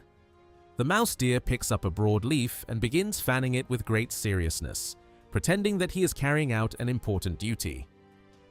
When the tiger arrives, curiosity overcomes him. He asks the little animal what he is doing. "Set up!" The mouse deer answers that he has been ordered to guard a special dish belonging to the king. The tiger is hungry and immediately asks to taste it. The mouse deer appears horrified by the suggestion. He warns that touching the king's food would be dangerous and dishonorable. The more firmly he refuses, however, the more the tiger wants it. At last, the mouse deer pretends to surrender. He tells the tiger that he may eat the food, but only after the guard has gone far enough away to avoid responsibility. The tiger agrees. Once the mouse deer reaches a safe distance, he calls back that the meal may begin. The tiger eagerly bites into what he believes to be a royal delicacy and immediately discovers the truth. Humiliated and furious, he rushes after the trickster. The mouse deer, meanwhile, comes across a highly venomous snake sleeping in a coil. He sits beside it and waits for the tiger to arrive. When his pursuer appears, the mouse deer calmly explains that the earlier deception was the tiger's own fault. After all, he had been warned not to touch the king's food. Before the tiger can attack, the trickster points to the snake and lowers his voice. He claims that he has now been assigned to guard the king's enchanted belt. The tiger's anger gives way to curiosity. He asks to try on the magnificent object. Once again, the mouse deer resists. He warns that the belt contains tremendous magical power and must not be handled carelessly. This only strengthens the tiger's desire. Finally, the mouse deer agrees, provided that he is first allowed to move away. He says he does not wish to be blamed if anything goes wrong. As soon as the trickster disappears into the forest, the tiger grabs the supposed belt. The snake awakens and strikes him. A violent struggle follows before the tiger succeeds in killing it. Wounded and more enraged than before, he resumes the chase. The mouse deer next stops beside a group of tall bamboo stems. When the tiger catches up, the trickster greets him warmly and gives him no opportunity to express his fury. He claims that he has been chosen to guard the king's trumpet. The tiger immediately demands to hear the instrument. The mouse deer instructs him to place his tongue between two bamboo stalks. When the wind blows, he explains, the royal trumpet will produce magnificent music. The tiger obeys. The mouse deer runs away, and before long, a strong gust bends the bamboo. The two stalks snap together and crush the tiger's tongue.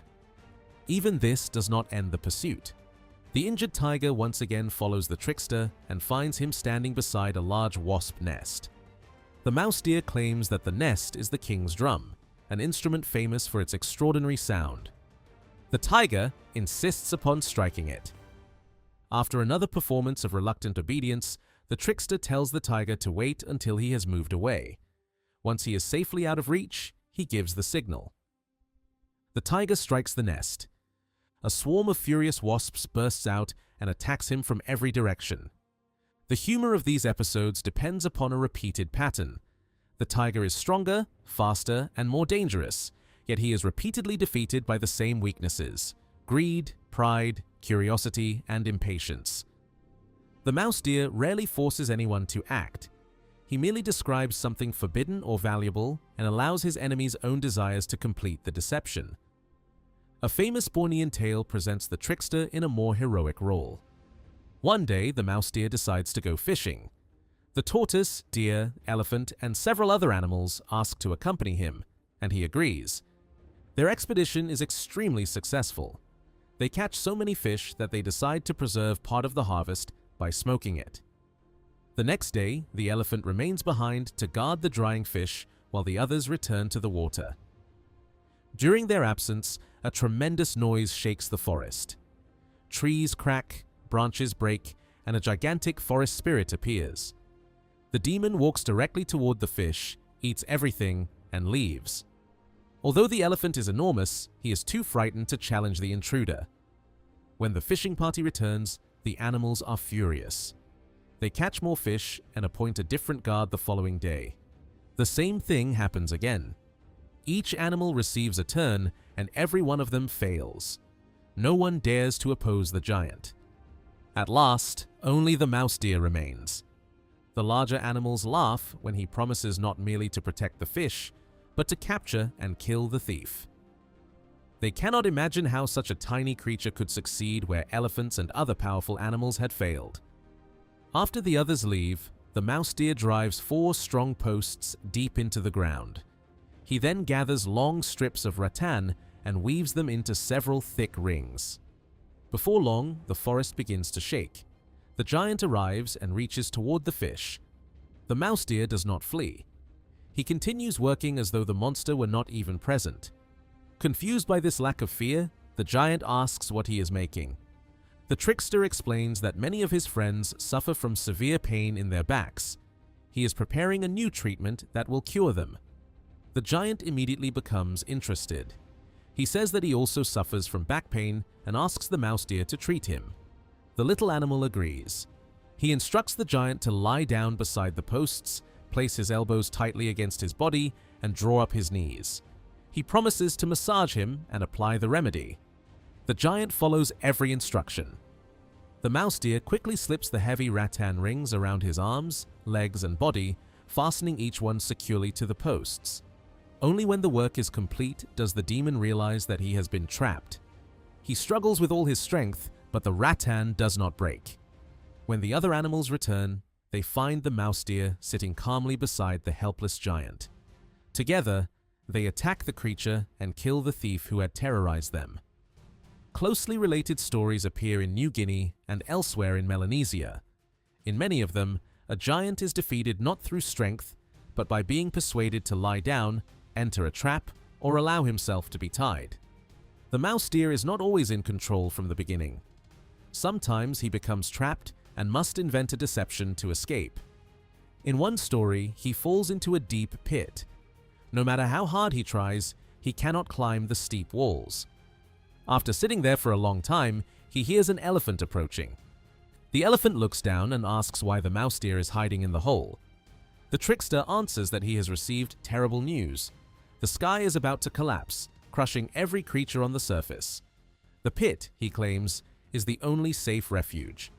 The elephant becomes terrified and begs to be allowed inside. The mouse deer agrees. Once the elephant has climbed down, the little animal jumps onto his back, leaps from there to the edge of the pit, and escapes. The elephant is left behind to discover that the sky was never falling at all.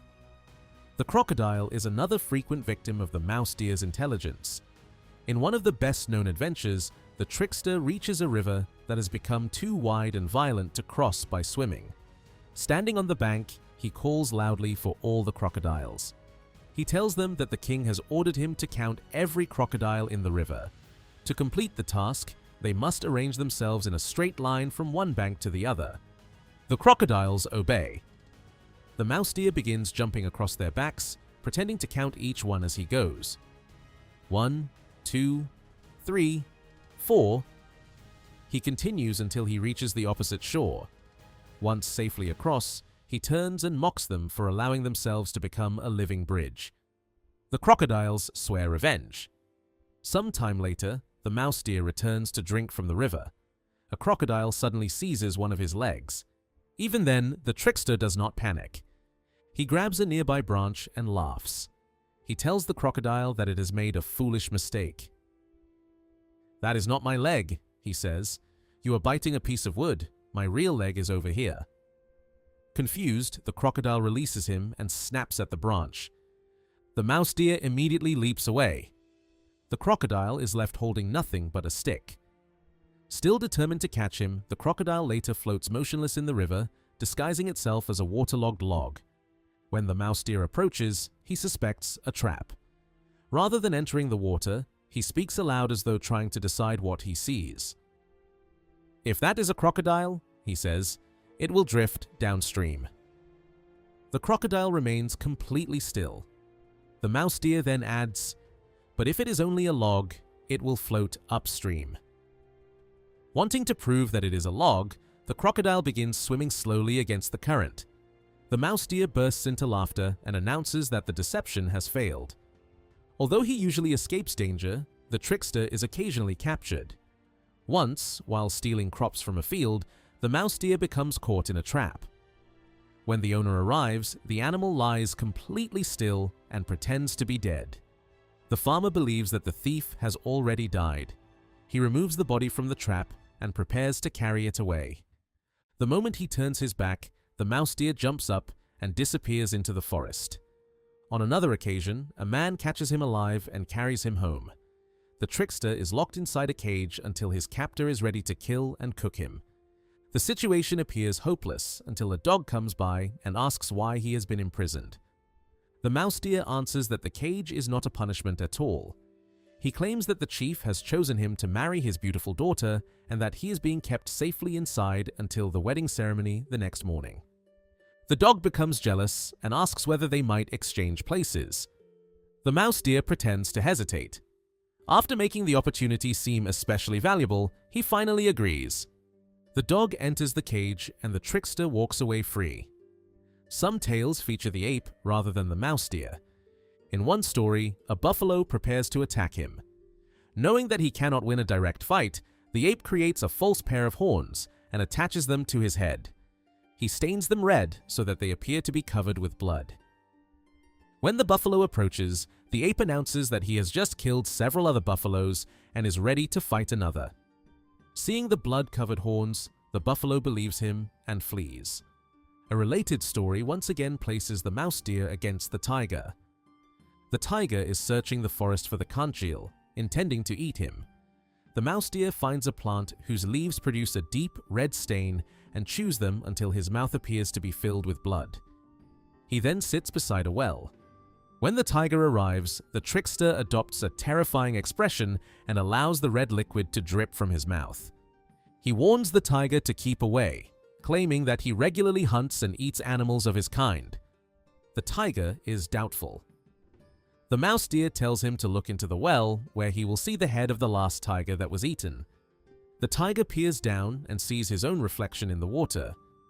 Believing it to be the severed head of another tiger, he becomes convinced that the tiny mouse deer is a terrifying predator and runs away.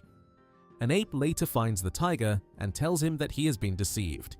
He assures the frightened animal that the mouse deer possesses no real power and offers to accompany him back.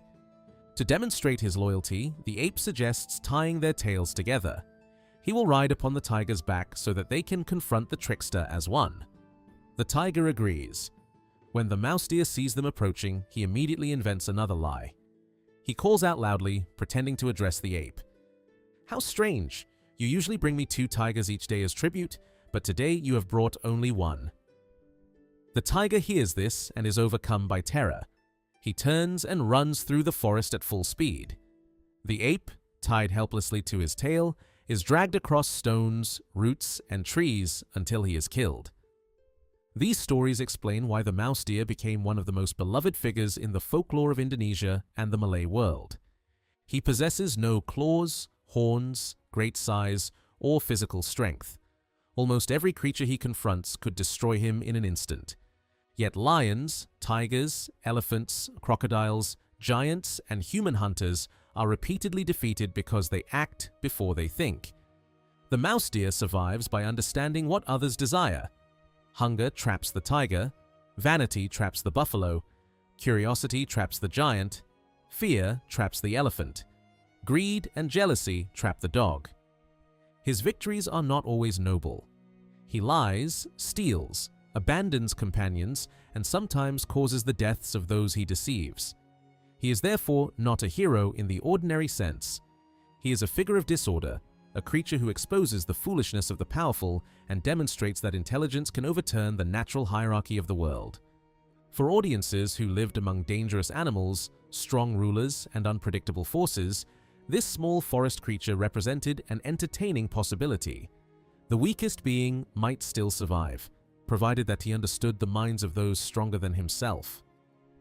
One of the best-known animal stories in the region is the race between the swift trickster and the slow tortoise. Across Indonesia, the basic pattern remains almost unchanged. The faster animal mocks his opponent, becomes overconfident, and loses because the tortoise continues steadily toward the finish. Since the tale is so widespread and familiar, local versions differ mainly in names and minor details. In Java, Sumatra, Borneo, and the Malay Peninsula, the role of the boastful runner is usually played by the mouse deer. In parts of Sulawesi, Halmahera, and neighboring islands, similar stories are attached to the tarsier or ape. Farther west in Cambodia and Vietnam, the hare often takes the same place. Other adventures, however, belong almost entirely to the ape and appear within a more limited area. In one tale, an ape and a heron were close companions. One day, the ape suggested that they remove the lice from each other's bodies. He insisted on going first. The heron carefully searched through the ape's fur and removed every parasite he could find. When the work was finished, he asked the ape to return the favor. The ape agreed, but instead of removing lice, he began pulling out the heron's feathers. Each time the bird cried out in pain, the ape calmly claimed that he was only removing another louse. He continued until every feather had been torn away. Then the ape announced that the work was complete and told the heron to fly off. Only when the bird spread his wings did he realize that flight was impossible. The ape walked away laughing, leaving his featherless friend furious and humiliated. Not long afterward, the ape met another heron. This bird had heard what had happened and decided to take revenge. He told the ape about a place across the sea where delicious berries grew in abundance. The ape eagerly agreed to travel there. The heron took a large leaf and shaped it into a small canoe. The ape paddled while the bird sat behind him and guided the vessel. Once they were far from land, the heron secretly pecked a hole in the bottom. Water poured into the fragile canoe, and within moments it began to sink. The heron spread his wings and flew safely away, leaving the ape struggling in the open sea. In versions from the Malay Peninsula, the Sangier Islands, and Halmahera, the story continues. As the ape was about to drown, a shark approached. Expecting an easy meal, the shark announced that it would eat him. The ape replied that this would be pointless because he had left his flesh and internal organs on shore. Without them, he said, he would provide almost no nourishment. The shark was confused and asked how such a thing was possible. The ape explained that he always removed those parts before entering the sea. He promised that, if carried back to land, he would retrieve them and provide the shark with a proper meal. The shark agreed and carried him to shore. The ape climbed onto dry ground and told the shark to remain where it was while he fetched his missing flesh. Of course, he never returned. The tide gradually withdrew, leaving the shark stranded and unable to escape. In the end, the animal that had rescued the ape died because of his deception. Versions of this episode appear far beyond Indonesia. Similar tales are known from Vietnam and India, as well as from Micronesia, Melanesia, and Polynesia. The broad distribution suggests that the story traveled widely, passing between communities and adapting itself to different animals and landscapes. Another famous tale concerns the ape and the tortoise planting bananas. The two decided to grow separate gardens. The ape chose a place near the shore, reasoning that the waves would keep the ground clean and save him the labor of removing weeds. The tortoise planted farther inland. The result was predictable. Salt water repeatedly washed over the ape's garden, and every banana plant died. The tortoise's trees, protected from the sea, grew tall and healthy. In time, the bananas ripened. The tortoise could not climb, so he had to wait for the fruit to fall naturally. When the ape passed by, the tortoise asked him to climb the tree and promised that they would divide the harvest. The ape readily agreed. Once he reached the top, however, he began eating the bananas himself. The tortoise called up and asked him to throw some fruit down. The ape replied that he first needed to taste it. He continued eating. The tortoise asked again, but the ape ignored him. At last, the tortoise said that the ape could keep the fruit if he would at least throw down the skins. The ape refused even this, claiming that the skins were better than the bananas themselves. Realizing that he had been cheated, the tortoise gathered many sharp pieces of bamboo. He carved them into pointed stakes and planted them beneath the tree. When the ape had finished eating, the tortoise told him to jump down. The ape leaped from the branches and landed upon the sharpened stakes. He was killed instantly. This story is widespread across Indonesia and also appears in Japan and Melanesia. Its message is simple but severe. Greed destroys the one who refuses to share. Another tale, told sometimes of the ape and sometimes of the mouse deer or another trickster, begins beside the sea. The trickster and a companion decided to collect shellfish. During their search, they discovered an enormous clam lying open in the shallow water. The companion had previously been deceived by the ape and now saw an opportunity for revenge.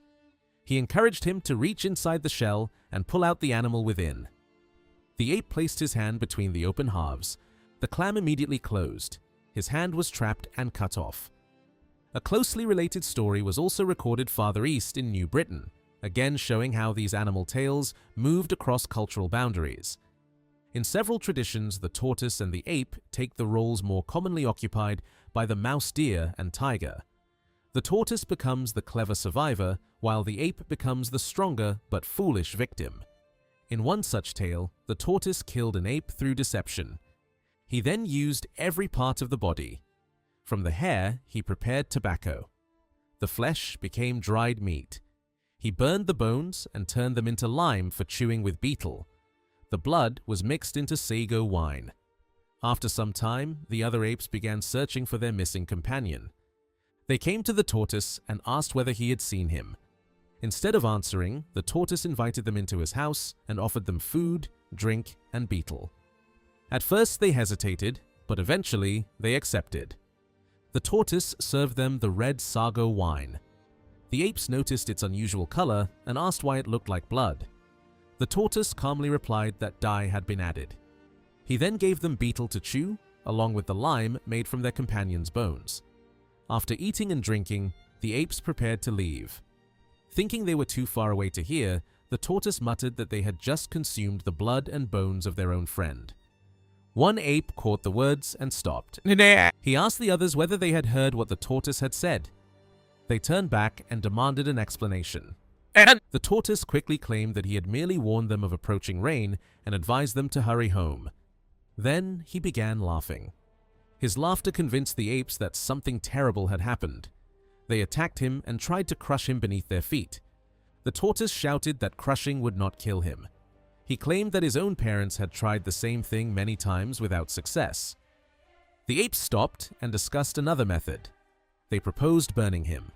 The tortoise replied that fire was equally useless. His parents, he said, had also tried to burn him, but he had survived. Finally, one ape suggested throwing him into the sea. This was exactly what the tortoise wanted, but he pretended to be terrified. He cried and begged them to choose any punishment except the water. Believing they had discovered his one weakness, The apes carried him to the shore and threw him in. The tortoise immediately swam away, laughing. He called back that the sea was the home of his father and mother. Realizing that they had once again been deceived, the apes became even more furious. They decided to find a buffalo powerful enough to drink the sea dry. The buffalo agreed and began swallowing the water. The level of the sea fell lower and lower, and for a moment, it seemed that the tortoise might truly be captured. The tortoise then appealed to a crab for help. He promised the crab a ripe coconut in exchange for saving him. The crab approached the buffalo and bit a hole in its belly. All the water the buffalo had swallowed poured back out at once. The returning flood drowned nearly every ape. Only one female escaped by leaping into the branches of a tree. She later gave birth, and from her descendants came all the apes living in the world today.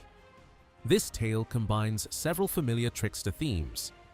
The victim survives because his enemies choose the very punishment that will save him.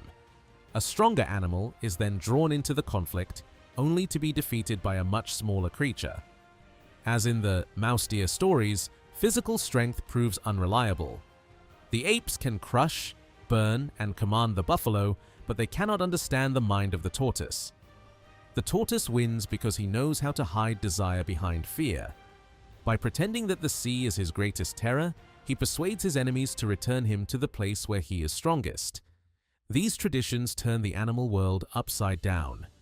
The ape, seemingly clever and agile, becomes foolish. The tortoise, slow and heavily protected, becomes the master of deception. Once again, the lesson is not that virtue always triumphs. The tortoise can be cruel, dishonest, and vengeful. Yet he survives because he understands pride, anger, and impatience better than those who try to destroy him. In these tales, intelligence belongs not necessarily to the strongest or fastest animal, but to the one capable of controlling the story that others believe. One day, the trickster met an ape who proposed a strange contest. "Friend," said the ape, "let us cook each other." The trickster immediately agreed, but insisted that he should be cooked first. He told the ape to find a large piece of bamboo that could serve as a cooking vessel. When the ape returned with the bamboo, the trickster crawled inside. He then instructed his companion to gather leaves and pack them tightly into the opening. He added one important condition. When the ape returned, he must not look inside the vessel. He should turn his face away and push the leaves into place without checking whether the trickster was still there. The ape accepted these instructions and went into the forest. As soon as he disappeared, the trickster climbed out of the bamboo and escaped up a vine hanging from a nearby tree. The ape soon returned carrying an armful of leaves. Obediently looking in the opposite direction, he stuffed them into the bamboo until the opening was completely sealed. Believing that his companion remained inside, he built a fire and placed the bamboo over the flames. The water began to heat and boil. After waiting until he thought the trickster must be fully cooked, the ape removed the vessel and leaned it against a tree. He then walked away to gather several large leaves upon which he intended to serve the meal. While he was gone, the water gradually cooled. The trickster descended from the vine, removed the leaves, and crawled back inside the bamboo. When the ape returned, he spread the large leaves upon the ground and opened the vessel. To his astonishment, the trickster climbed out alive. "Look how strong I am," the trickster declared proudly. "Even when the water was boiling at its hottest, I felt nothing." The ape was deeply impressed. "If that is so," he said, "then I also wish to be cooked. It will warm me." He crawled willingly into the bamboo. The trickster packed the opening so tightly with leaves that the ape could not escape. He then placed the vessel over the fire and waited. Before long, the water became painfully hot. The ape began shouting from inside. "Take me out, friend, take me out, I am afraid." The trickster reminded him that he had shown no fear when it had supposedly been his turn. The ape begged for mercy, but the trickster continued to answer that he himself had not complained while being cooked. He left the vessel over the flames until the ape stopped calling. When he believed the meat was ready, the trickster emptied the bamboo and ate the ape. In another tale, the ape himself takes the role of the deceiver, although this time his tricks finally lead to his death. One day he came upon a village where the inhabitants were keeping watch beside the body of a dead person. The chief ordered several men to prepare a coffin. The ape immediately offered to help. He accompanied the villagers into the forest, where they cut down a tree and hollowed its trunk into a coffin.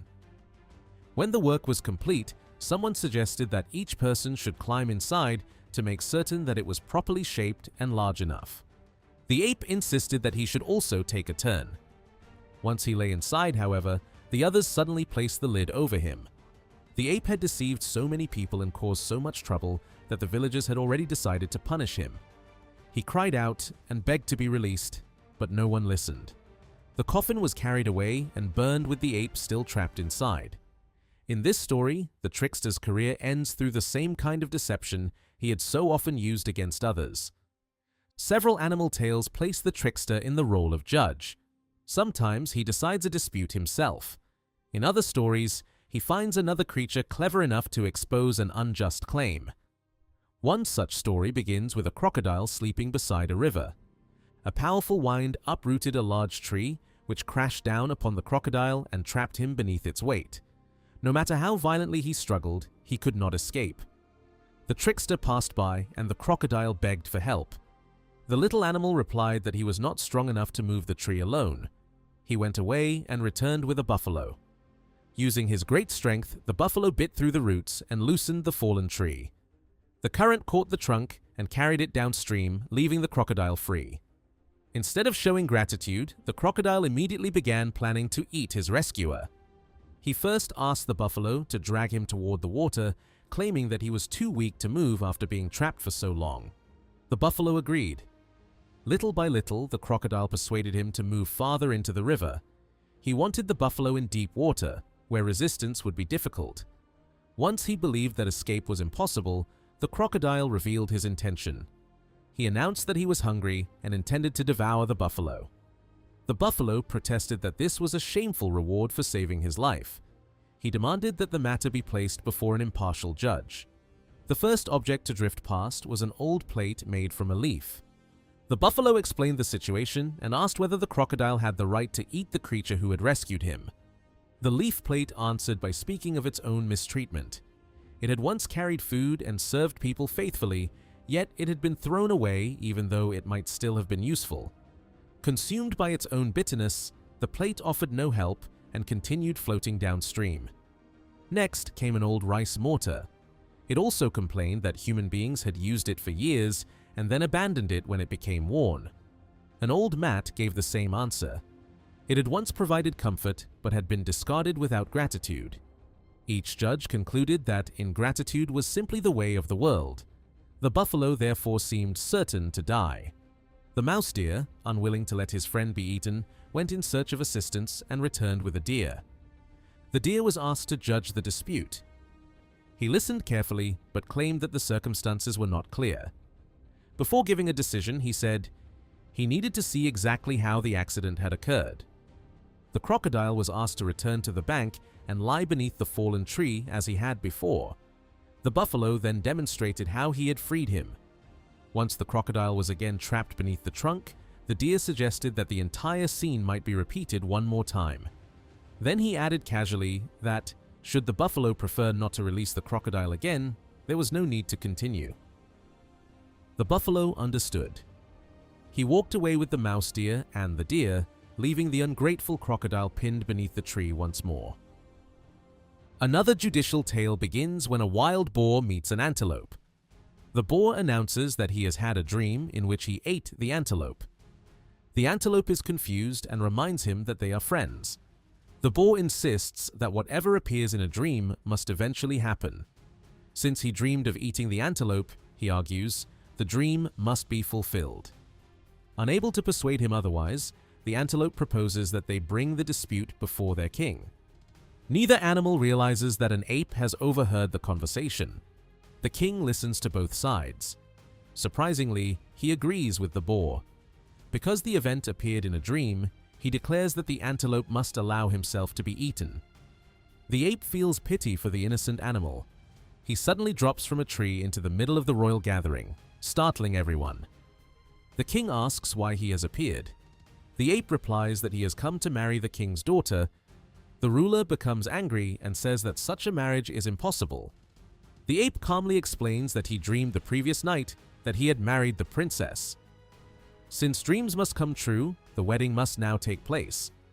The king immediately understands the contradiction. If the ape cannot claim the princess simply because of a dream, then the boar cannot claim the antelope for the same reason. The earlier judgment is withdrawn, and the antelope is saved. Beyond the animal tricksters, Indonesian folklore also contains stories about clever human heroes.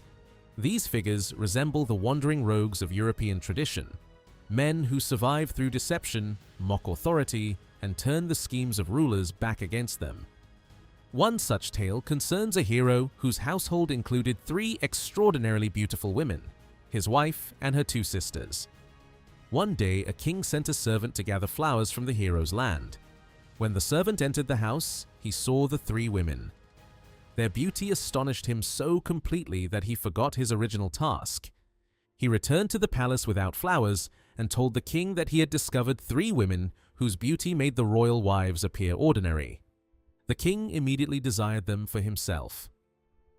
Since they belonged to the hero's household, the ruler decided that the easiest solution was to remove the man permanently. He summoned the hero to the palace. When the hero arrived, the king pretended that the request he was about to make was perfectly reasonable. He explained that he wished to receive news of his dead ancestors in heaven. The hero would therefore be sent to the sky to visit them. The method of travel was simple. The hero would be burned, allowing his spirit to rise into the upper world. The man returned home in despair and told his wife and her sisters what the king had ordered. His wife remained calm. She told him not to worry and instructed him to hide in their sleeping chamber for 2 days without allowing anyone outside the household to see him. The 3 sisters then began pounding a large quantity of rice into flour. From this flour, they shaped a life-sized figure that looked exactly like the hero. They wept over the image and allowed their tears to fall upon it. Through the power of their sorrow, the figure came to life. They dressed it in the hero's clothing and taught it what to say. The imitation hero went before the king and announced that he was ready to begin his journey to heaven. The king asked how long the journey would take. The figure replied that it would return in 3 days. Royal servants wrapped the false hero in dry palm fibers and set him on fire. Because the body was made from rice flour, it burned completely and left almost nothing behind. The king's attendants believed that the hero had truly ascended to heaven. Meanwhile, the real man remained safely hidden in his house. During the next 2 days, his wife and her sisters prepared an enormous quantity of magnificent food. They also dressed him in splendid clothing and covered him with golden rings, bracelets, and ornaments. When everything was ready, the hero went openly to the royal palace. The king was astonished to see him alive. The hero presented the food and announced that he had returned from heaven.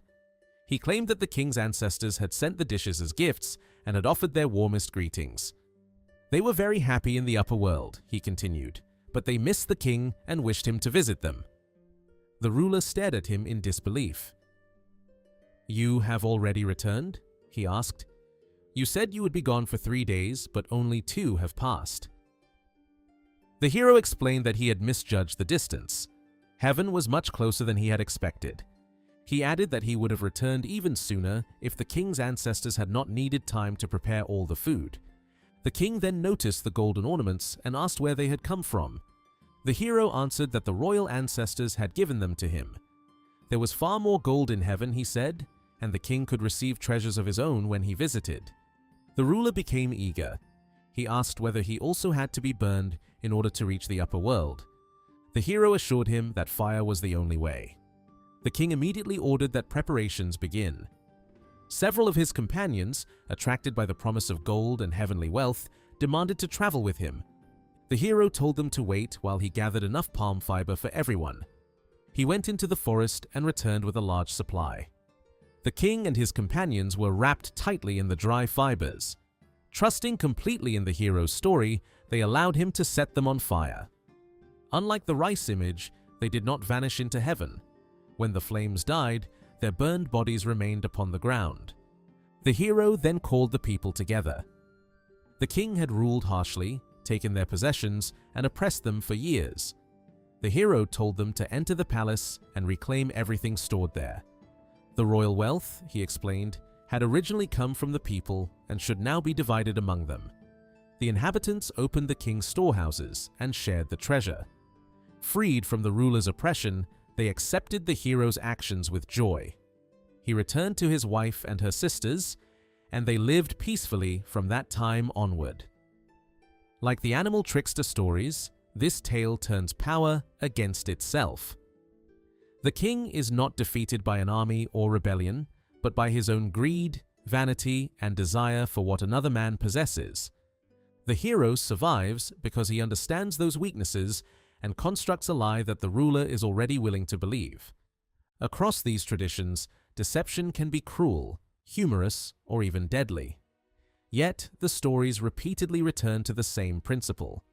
Strength and authority offer little protection to those who cannot recognize their own foolishness. Another story in this tradition concerns a clever man named Taba, whose greatest desire was to marry the king's daughter. For a long time, he could think of no way to make such a marriage possible. He lacked rank, wealth, and any direct influence at court.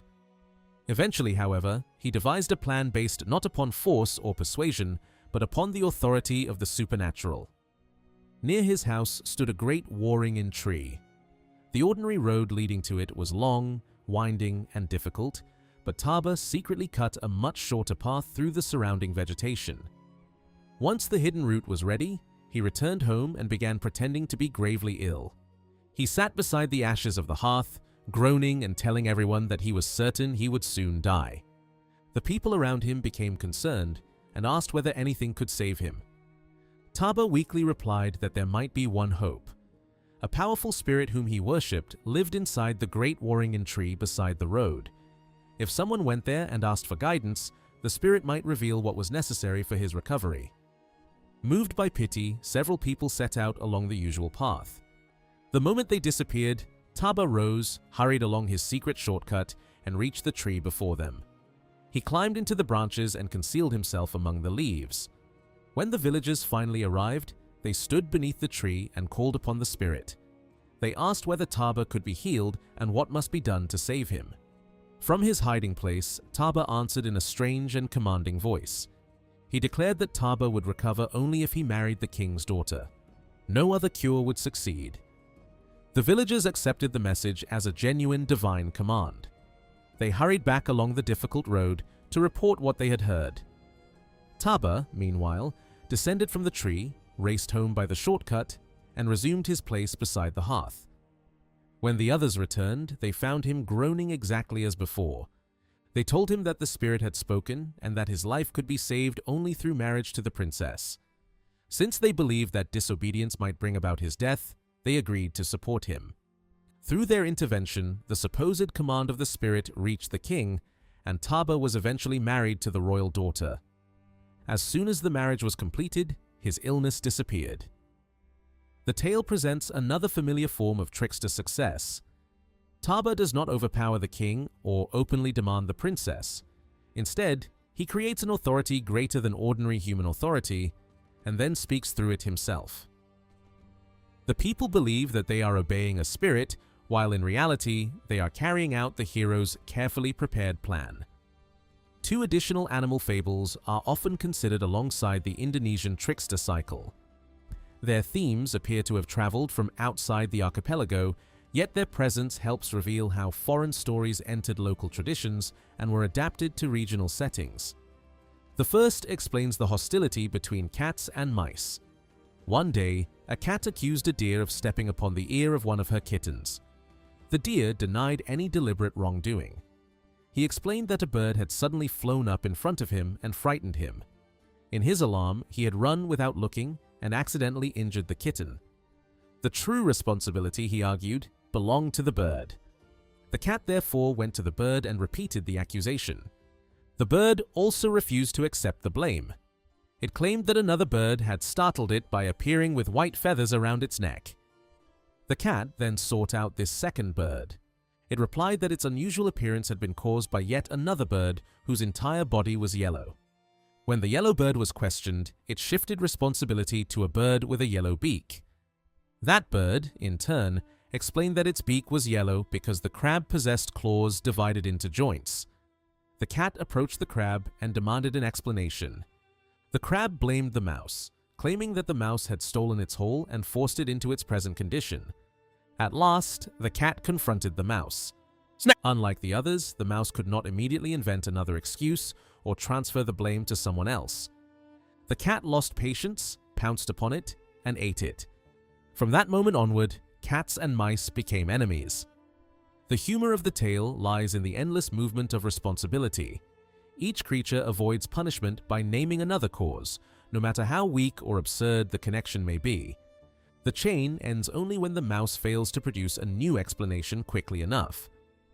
Another story describes a highly unusual war party composed of an egg, a snake, a centipede, an ant, and a piece of dung.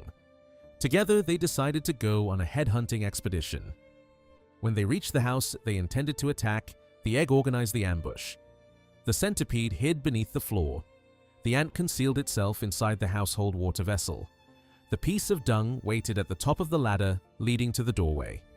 The snake positioned itself beside the entrance, while the egg climbed into the cooking pot. During the night, the centipede emerged from beneath the floor and bit the owner of the house.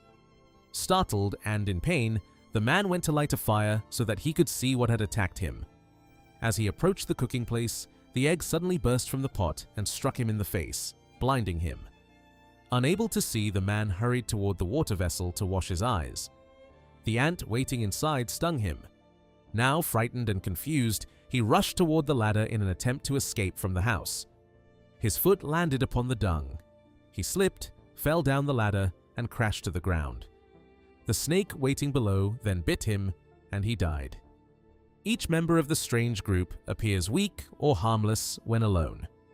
Together, however, they form a perfectly arranged sequence in which one attack drives the victim directly into the next. The story therefore resembles both a trickster tale and a lesson in cooperation.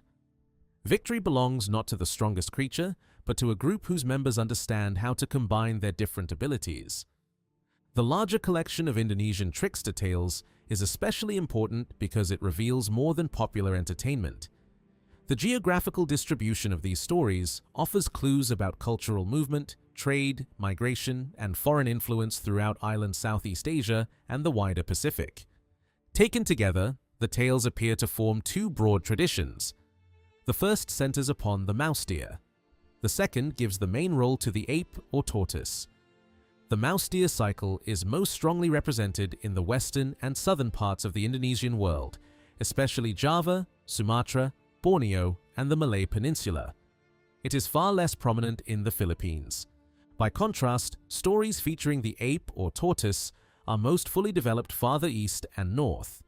They are particularly common in Halmahera, Sulawesi, and the Sangier Islands. They also appear widely in Mindanao and among several Visayan peoples, while continuing northward into Luzon with somewhat decreasing frequency. This difference is unlikely to be accidental. The mouse deer stories are especially abundant among peoples who experience strong and prolonged contact with Indian civilization. Java provides the clearest example. Among all the societies of the Indonesian archipelago, the Javanese had some of the earliest and most sustained connections with Hindu and Buddhist culture. The mouse deer cycle is also well represented in regions of Borneo, Sumatra, and the Moluccas that were settled, ruled, or strongly influenced by Javanese kingdoms such as Majapahit and other Hindu-Buddhist states. These political and cultural networks spread not only religion, writing, court traditions, and artistic forms, but also stories. Beyond the archipelago, the same general group of tales appears strongly in mainland Southeast Asia. Versions are found among the Cham and in Cambodia and Vietnam, all regions where Indian religious and literary traditions became deeply established. The stories are also known among the Malays of the peninsula and among the Shan of Upper Burma. In both cases, the communities encountered Hindu or Buddhist cultural influence, though at different periods and through different historical routes. Most significantly, at least half of the tales belonging to the mouse deer group have close parallels in India itself. Some appear in ancient Buddhist collections such as the Jatakas, where stories of talking animals were used to communicate moral, religious, or practical lessons. Others belong to related Indian narrative traditions that spread widely through Asia. This evidence strongly suggests that a substantial part of the Western Indonesian trickster cycle arrived through Indian influence during the early centuries of the Common Era. Not every mouse deer story, however, has a known Indian equivalent. Some may have developed locally after foreign narrative forms became familiar. Indonesian storytellers could have adopted the structure of Indian animal fables while creating new characters, episodes, and environments drawn from their own world. Such adaptation is common wherever stories cross cultural boundaries. A borrowed narrative pattern does not remain unchanged. Local performers reshape it, add regional animals, alter the humor, and create new adventures that resemble foreign models without directly copying any surviving source. The absence of the mouse deer cycle from Melanesia and regions farther east is also significant. Despite its strength in Western Indonesia and mainland Southeast Asia, this group of stories does not appear to have spread deeply into the Pacific. The second tradition follows a very different pattern. Stories centered upon the ape or tortoise are relatively uncommon on the Asian mainland. Instead, they are strongest in eastern and northern Indonesia and appear widely in the Philippines. They are also found in Melanesia, and at least one related theme has been recorded in eastern Polynesia. This distribution separates them sharply from the Indian-linked mouse deer stories. Rather than spreading westward from India through mainland Southeast Asia into Java, the ape and tortoise cycle seems more closely tied to the eastern island world. Its presence in Melanesia suggests that at least some of these tales belong to an older body of regional tradition shared across the islands before the period of strong Indian influence. A few versions found on the Asian mainland may reflect movement in the opposite direction. Maritime peoples from the archipelago traveled, traded, settled, and sometimes returned toward mainland Southeast Asia. Through such movements, island stories could have been carried westward. The absence of the ape and tortoise cycle from much of Western Indonesia is more difficult to explain. One possibility is that the stories once existed there, but were later overshadowed by the increasingly popular mouse deer tales, introduced or transformed under Indian influence. Another possibility is that the ape and tortoise tradition belonged more specifically to an older Indonesian population that occupied eastern regions before later Malay expansion. Under this interpretation, the archipelago contained several overlapping cultural layers. The earliest inhabitants would have included Negrito populations. They were followed by other Indonesian-speaking groups, and these in turn were later joined or partly displaced by Malay-speaking peoples. The ape and tortoise stories may preserve elements from that intermediate cultural layer, older than the later Malay expansion and largely independent of Indian influence. Their presence in Melanesia and even parts of Polynesia gives this possibility broader importance. If the eastern trickster tales reached the Pacific but the Indian-associated mouse deer cycle did not, this may indicate that the ancestors of Polynesian peoples had already left the Indonesian region before Hindu-Buddhist stories became widely established there. In other words, the distribution of folklore may preserve evidence of chronology. The eastward migrations that eventually contributed to Polynesian culture could have taken place before the major period of Indian contact in the Western archipelago. The migrants carried older forms of animal tales with them, while later Indian-derived narratives remained largely behind in Indonesia and mainland Southeast Asia. This conclusion cannot be established by folklore alone, but the contrast between the two groups supports it. Japan provides another intriguing element. One story from each major trickster tradition has been recorded there. The tale belonging to the mouse deer group may ultimately reflect Buddhist influence arriving from India through China, Korea, or Southeast Asia. The other tale, associated with the ape or tortoise tradition, may point to a much older route of cultural movement. According to this possibility, stories traveled north from the Philippines through Taiwan and the Ryukyu Islands before reaching Kyushu and the southern islands of Japan. Such a route would fit broader theories of ancient contact between island Southeast Asia and southern Japan. The trickster tales therefore offer more than amusing accounts of greedy apes, deceptive mouse deer, patient tortoises, and foolish predators. Their heroes reveal patterns of cultural geography. The mouse deer belongs mainly to the Indianized West, where Hindu and Buddhist states help transmit stories across courts, ports, and trade routes. The ape and tortoise belong more strongly to the Eastern Islands and the Pacific-facing world, where older traditions may have survived with less direct influence from India. Within individual stories, the trickster defeats stronger opponents through lies and quick thinking. Across the larger region, however, the tales themselves traveled through conquest, migration, trade, religious change, and contact between distant peoples. They were carried from village to village and island to island, translated into new languages, attached to different animals, and reshaped for new audiences. Now, for that reason, the trickster cycle is not merely a collection of fables, it is also a record, imperfect but valuable, of the historical relationships that once connected India, Southeast Asia, Indonesia, Melanesia, Polynesia, and perhaps even southern Japan. Across Indonesia, Melanesia, and even as far as New Zealand, one of the most enduring mythological motifs is the tale of the Heavenly Maiden. Although every culture reshaped the story to suit its own traditions, the central idea remains remarkably consistent. A supernatural woman descends from the heavens, loses the magical object that allows her to return, and eventually becomes the wife of a mortal man. This narrative appears in dozens of forms, making it one of the most widespread legends of the Austronesian world.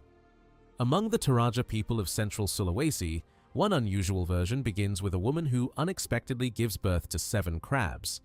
Horrified by what she believes to be monstrous children, she throws them into a river. Rather than perishing, the crabs crawl ashore, establish a place of their own, and build a home.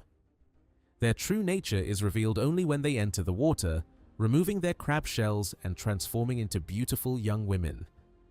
One day, 7 men secretly watch them bathe. Realizing that the discarded shells are the key to their transformation, the men steal them before the maidens emerge from the river. Unable to become crabs again, the 7 women remain in human form, and each eventually marries one of the men. Another Toraja tradition tells a similar story, but this time the mysterious visitors arrive as brightly colored parakeets. The birds descend from the sky, remove their feathered coverings, and reveal themselves as radiant maidens before entering a river to bathe. A young man named Magoengoelota quietly hides nearby and steals the feather garment of the youngest sister. While she senses that a human is close and warns the others, her sisters dismiss her fears. Moments later, they retrieve their own feather robes and soar back into the heavens, leaving the youngest trapped on Earth. Their return is met with sadness in the celestial realm. The sisters confess to their mother that the youngest could not come home because someone had taken her magical garment. Filled with grief, the mother blames them for abandoning their sister, and from that day forward, they no longer dare to descend to Earth. The stranded maiden desperately pleads for her feather robe to be returned, but Magoengoelota refuses. Instead, he promises to protect her and asks her to become his wife. After much persuasion, she reluctantly agrees, though she still requests that her garment be returned. Once she promises not to flee, he hands it back. Even so, he remains cautious and refuses to let her out of his sight. The maiden cleverly reassures him, explaining that she has no way of finding the road back to the heavens. She then suggests that he hide her safely inside his beetle box, and in this unusual way she accompanies him home, where they begin their life together. A more elaborate version comes from Halmahera and combines the Swan Maiden legend with the classic hero's quest. In this story, an aging father mysteriously begins turning into stone. Believing that only a rare medicine can save him, 6 handsome sons set out together in search of a cure.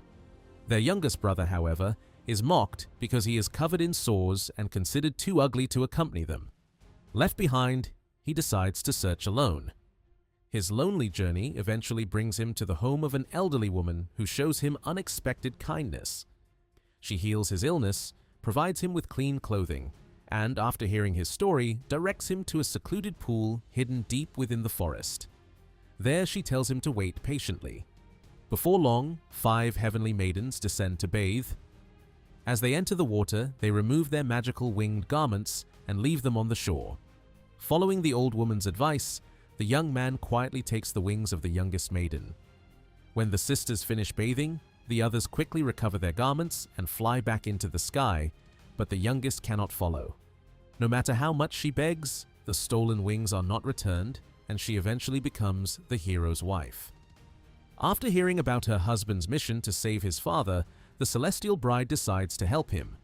Summoning a magnificent flying palace, she carries him into the heavens, where they stand before the ruler of the sky. Moved by the young man's determination, the heavenly lord grants him the miraculous medicine he has sought. Returning home, the hero successfully restores his father to health. His older brothers, who failed despite their confidence, become consumed with jealousy.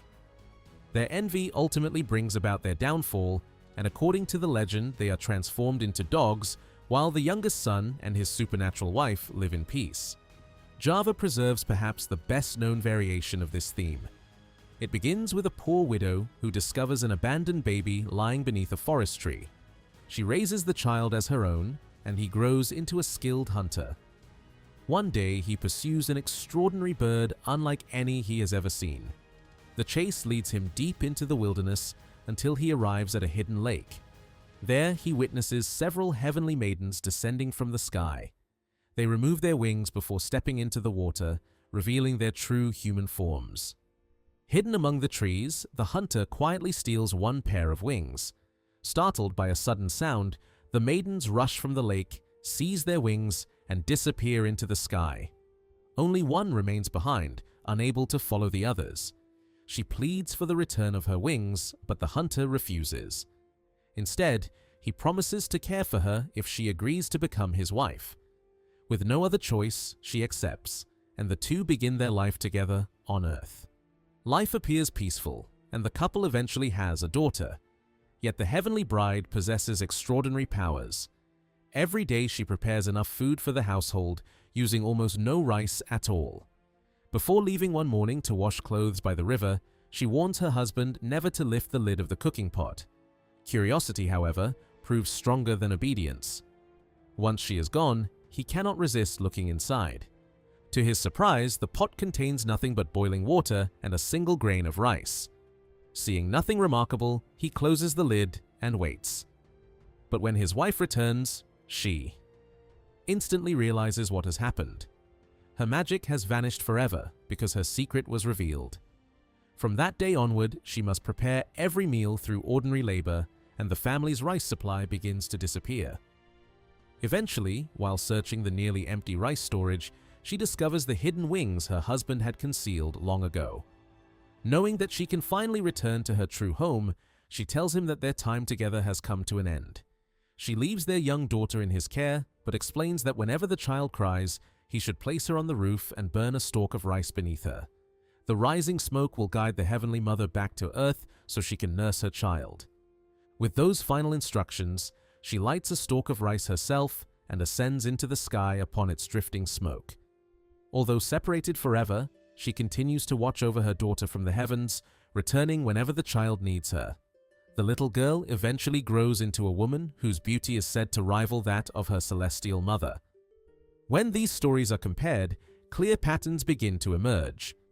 Some versions focus on magical animal disguises, reflecting an ancient belief that supernatural beings could freely move between human and animal forms by removing or wearing enchanted skins, feathers, or shells. Other versions resemble the famous Swan Maiden stories found across India and Europe, where a celestial bride is bound to the human world only until she recovers the magical object that allows her to return home. Scholars generally believe these two traditions have different origins.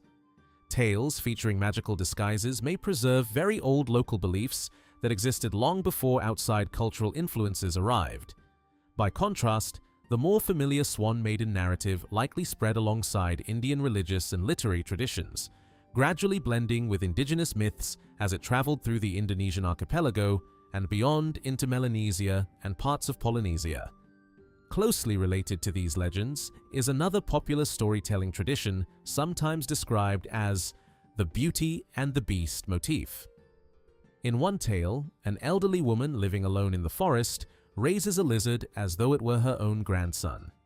When he reaches adulthood, the unusual young creature asks her to visit the nearby home of 7 sisters and requests the eldest daughter's hand in marriage.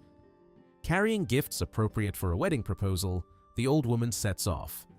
But as she approaches the house, one of the sisters notices her and laughs at the idea of marrying a lizard, rejecting the proposal before it is even presented. Like many Indonesian folktales, this story reminds listeners that outward appearance rarely reveals a character's true nature, and that magical transformations often await those willing to look beyond first impressions. One of the most memorable folktales from Sulawesi belongs to the familiar Beauty and the Beast tradition, but with a distinctly Indonesian character. Deep in the forest lived an elderly woman whose only companion was an unusual child, a lizard she had, lovingly raised as her own grandson. As the years passed, the creature reached adulthood and surprised his grandmother with an unexpected request. He wished to marry one of the 7 daughters of a respected woman named Lisa. Carrying valuable gifts meant for a marriage proposal, the old woman climbed the ladder leading to Lisa's house and was welcomed inside. After the customary sharing of betel, she politely revealed the reason for her visit. The eldest daughter, however, reacted with complete disgust. She mocked the very thought of marrying a lizard and violently threw the old woman out of the house before sending her tumbling down the ladder. Bruised and humiliated, she returned home and told her grandson what had happened. Rather than becoming discouraged, he calmly asked her to return the following day and seek the hand of the second sister instead. Once again, she was rejected. Day after day, the same scene repeated itself. Each older sister dismissed the proposal with ridicule, unwilling even to consider becoming the wife of such a strange creature. Everything changed when the grandmother finally approached the youngest daughter, Kapapito. Unlike her sisters, she showed kindness instead of contempt. She listened patiently, accepted the gifts, and agreed to the marriage. Delighted by her compassion, the old woman promised that she and her grandson would return after 7 nights to celebrate the wedding. When the appointed evening arrived, the grandmother appeared carrying the lizard in a woven basket. Kapapito welcomed her warmly, prepared a place of honor, served food, and accepted the marriage without hesitation. After the ceremony, the grandmother departed, leaving the unusual bridegroom behind to begin his new life with his wife. The marriage quickly became the target of ridicule. Kapapito's 6 sisters could not hide their disgust. Whenever they returned home with muddy feet, they deliberately wiped the dirt across the lizard's back while laughing at their youngest sister. They mocked her, claiming she could never live a normal life because she was forced to care for nothing more than a reptile. Kapapito never joined in their cruelty. She quietly carried her husband to the river, gently washed away the mud, and treated him with the same respect she had shown since the day they met. Her loyalty never wavered, no matter how harshly others judged them. Eventually, the sisters began clearing land for new gardens. Watching them leave each morning, the lizard finally decided that he had endured enough humiliation. He asked Kapapito to carry him in a basket to the mountainside where the new fields would be made. He also instructed her to collect 7 empty coconut shells before they departed. Once they reached the site, the lizard asked to be placed on the ground. To Kapapito's amazement, the tiny creature suddenly displayed incredible strength. Racing across the hillside, he lashed the dense vegetation with his powerful tail. Great trees crashed to the ground with a single strike, their trunks split apart by the sharp ridges along his body. Soon, the entire mountainside had been cleared and burned, leaving behind perfectly prepared farmland in a single day, work that would normally require many people and countless weeks. After finishing the enormous task, he asked his wife to prepare a simple seat where he could rest. Then he spoke to the 7 empty coconut shells. At his command, they began to move, transforming into obedient servants who immediately built a beautiful house for their master. Once everything was complete, Kapapito carried the lizard home once more. When the older sisters discovered the magnificent new fields the following evening, they were astonished. None of them could understand who had accomplished such impossible work in so little time. Yet despite the miracle before their eyes, they continued to mock Kapapito and her strange husband, just as they always had. The next day, the couple returned to the mountain. The servants born from the coconut shells had finished constructing their new home, and the lizard announced that they would soon celebrate the planting festival. He instructed his servants to prepare an enormous feast while he and Capapito went to the nearby river to bathe before the celebration. There, hidden from his wife's view, the lizard finally revealed his true identity. As he stepped into the water, he removed his reptilian skin, and in its place stood an extraordinarily handsome young man, dressed in magnificent robes. His appearance was so dazzling that when he approached Capapito, she failed to recognize him. Only after he explained who he truly was did she realize that the husband she had faithfully defended all this time had merely been living beneath an enchanted disguise. He then dressed Capapito in luxurious garments and adorned her with beautiful ornaments worthy of a noblewoman. Together, they returned to the festival, where the gathered guests immediately noticed the elegant couple approaching. Even the sisters who had spent so long mocking Capapito stared in amazement. Curious to know the identity of the richly dressed woman whose fine clothing shimmered as she walked, they asked the old grandmother who the strangers were. Smiling quietly, she revealed the truth. The graceful lady before them was none other than their youngest sister, and the handsome nobleman beside her was the very lizard they had mocked for so long. The revelation filled the sisters with overwhelming jealousy. Their contempt vanished instantly, replaced by desperate admiration. They rushed toward their newly transformed brother-in-law, each hoping to win his favor. They competed for the honor of carrying his beetle pouch and tried to draw him away from Capapito, pretending they had always respected him. Their sudden affection, however, came far too late. The prince ignored every attempt and remained beside the wife who had accepted him long before anyone knew his true appearance. The following day, the planting ceremony continued, yet the sisters refused to abandon their schemes. They repeatedly separated the handsome prince from Capapito, hoping somehow to win his attention for themselves. Tired of their selfishness and hypocrisy, he quietly decided that the time had come to leave them behind forever. That night, while everyone else slept, he awakened Capapito and carried a stone to a quiet place. Laying pieces of bark upon it, he spoke a powerful charm. He declared that if the wishes of those who had insulted him were stronger than his own, nothing would change. But if justice favored him instead, his home would stand high above every other dwelling. The spell answered immediately. The stone beneath them expanded into a towering mountain, lifting their house high above the surrounding land until it rested upon an enormous rocky peak. At sunrise, the jealous sisters desperately attempted to climb the steep cliffs, but every effort failed. No path could lead them to the couple they had once despised. Separated forever from those who judge by appearances alone, Capapito and her husband lived peacefully atop their mountain, protected from envy and mockery for the rest of their lives. Another widespread legend from the Indonesian archipelago explores a very different journey: the descent into the world beneath the earth.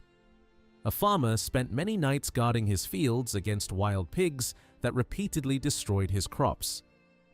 During one such watch, he struck a pig with his spear, but instead of dying, the wounded animal escaped into the darkness, with the weapon still lodged in its body. Determined to recover his spear, the farmer followed the trail the next morning. The tracks led him to a deep crack in the rocks that descended into the earth itself. After a long journey through the underground passage, he emerged in a hidden town unlike anything he had ever seen. Following the trail, he entered a nearby house where he immediately spotted his missing spear leaning against the wall. From another room came the sound of someone in pain. The owner of the house confronted the visitor and revealed a surprising truth. The creature struck the previous night had not been an ordinary pig at all, but his daughter. The people of this underground world wore enchanted pig skins whenever they traveled to the surface to steal crops from human gardens. Unless the wounded girl recovered, the farmer would not be allowed to leave. Having little choice, he treated her injuries until she fully recovered. Grateful for saving her life, the family gave their daughter to him in marriage. He remained in the underground kingdom for many months, eventually growing homesick for the family he had left behind in the world above. His supernatural wife then proposed an unusual solution. Together they disguised themselves in enchanted pig skins and returned to the surface alongside the other inhabitants of the underworld. For 3 months he secretly visited the countryside in animal form. At last, his companions instructed him to close his eyes until they gave the signal. When he opened them again, he found himself standing alone in his own garden, restored to human form. They warned him that whenever pigs threatened his fields in the future, he should simply ask them to leave peacefully instead of attacking them, and they would obey. From that day onward, he never saw his mysterious wife again, but he remembered the strange world beneath the earth for the rest of his life. A related story from Sulawesi begins with 7 brothers hunting in the forest. Each day one remained behind to guard the meat while the others continued the hunt, yet every evening a mysterious thief somehow managed to steal their food. When the youngest brother finally took his turn, he successfully struck the robber with a spear. Even so, the wounded stranger escaped, disappearing into a vast pit in the earth while carrying the weapon away. Because the spear belonged to their grandfather, the brothers were ordered to retrieve it. They discovered that the thief always emerged from the enormous hole in the ground and decided to descend into it using a long vine. One after another, the 6 older brothers lost their courage in the darkness and demanded to be pulled back to safety. Only the youngest possessed enough determination to continue to the bottom. There, he discovered another underground kingdom. At first, he was denied entry because the local chief was gravely wounded by a spear lodged in his back. Claiming that he possessed the knowledge to heal him, the young hero gained access to the chief's house. Once alone, however, he killed the chief, removed his grandfather's spear, and prepared to escape. On his journey back to the surface, he encountered 7 beautiful maidens who wished to leave the underworld forever. He helped them climb out alongside him, and once they reached the world above, each of the brothers married one of the maidens. Variations of this remarkable tale later spread far beyond Indonesia, eventually appearing in Japan and even among indigenous peoples of the Pacific Northwest. Another famous Indonesian legend tells the story of Half-Child. According to tradition, the world's first man and woman lived beside a river where they cultivated a small garden. While expecting their second child, a devastating flood washed away half of their fields. In anger, the mother cursed the storm itself. Her reckless words carried unexpected consequences, for when the baby was born, only half of his body had formed. He possessed a single eye, 1 arm, and 1 leg. Despite his condition, Half-Child grew into a determined young man. One day, he asked his mother if he could ever become whole like his older brother. Refusing to accept his fate, he climbed to the dwelling of the great deity in the heavens and pleaded for help. The god listened carefully before agreeing to grant his wish.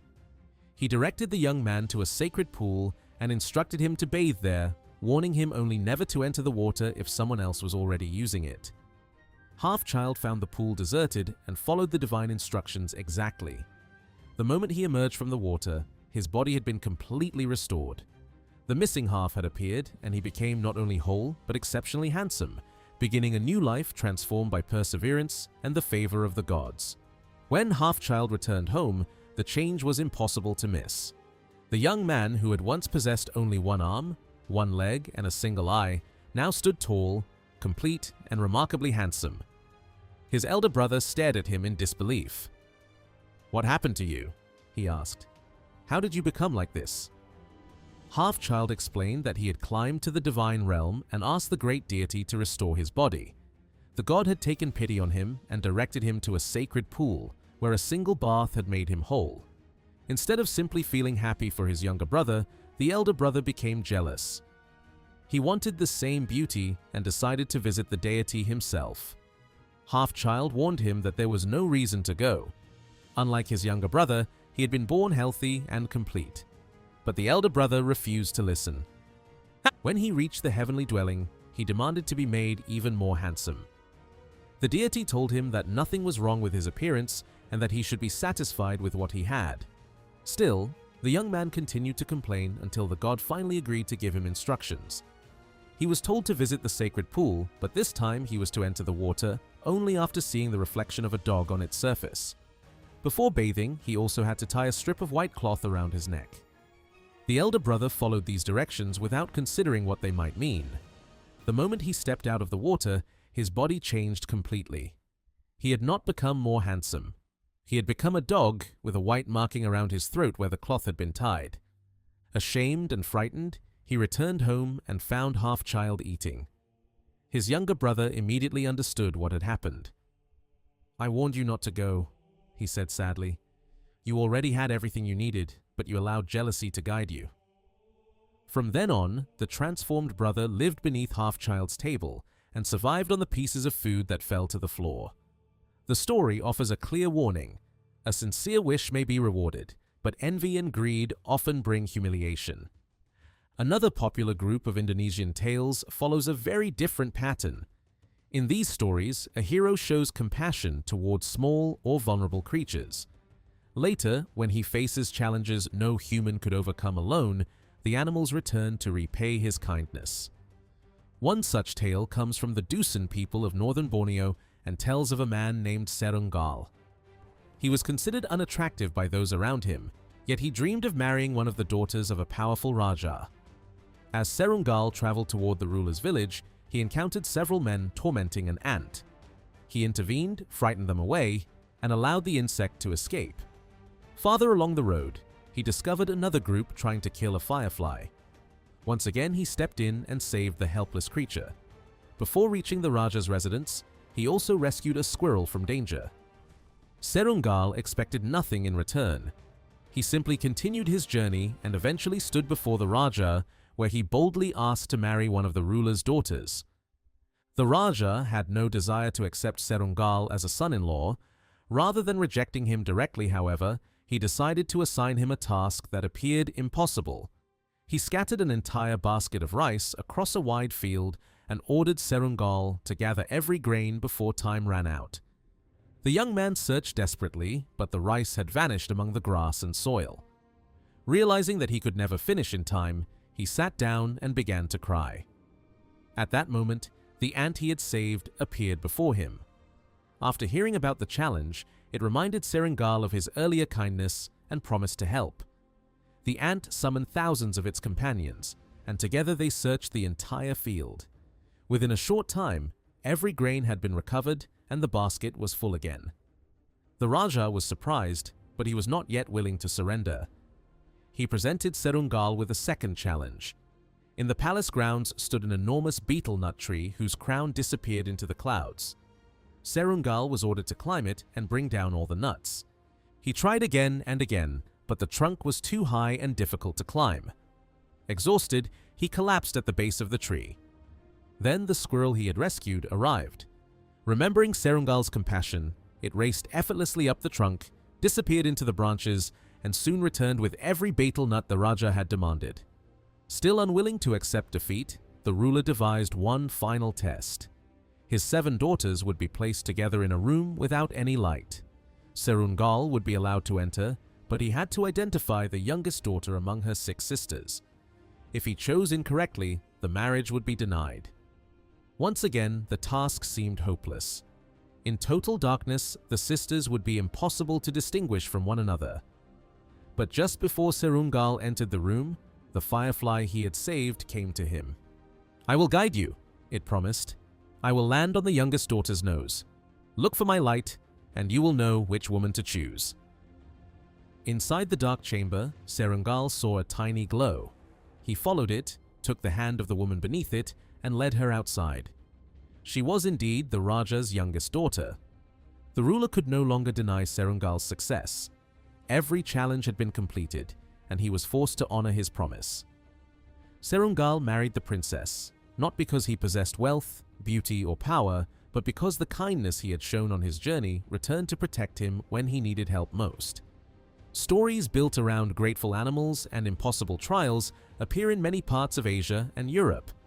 Their presence in Indonesia may reflect the influence of Indian storytelling traditions, though local narrators gave them new landscapes, characters, and meanings of their own.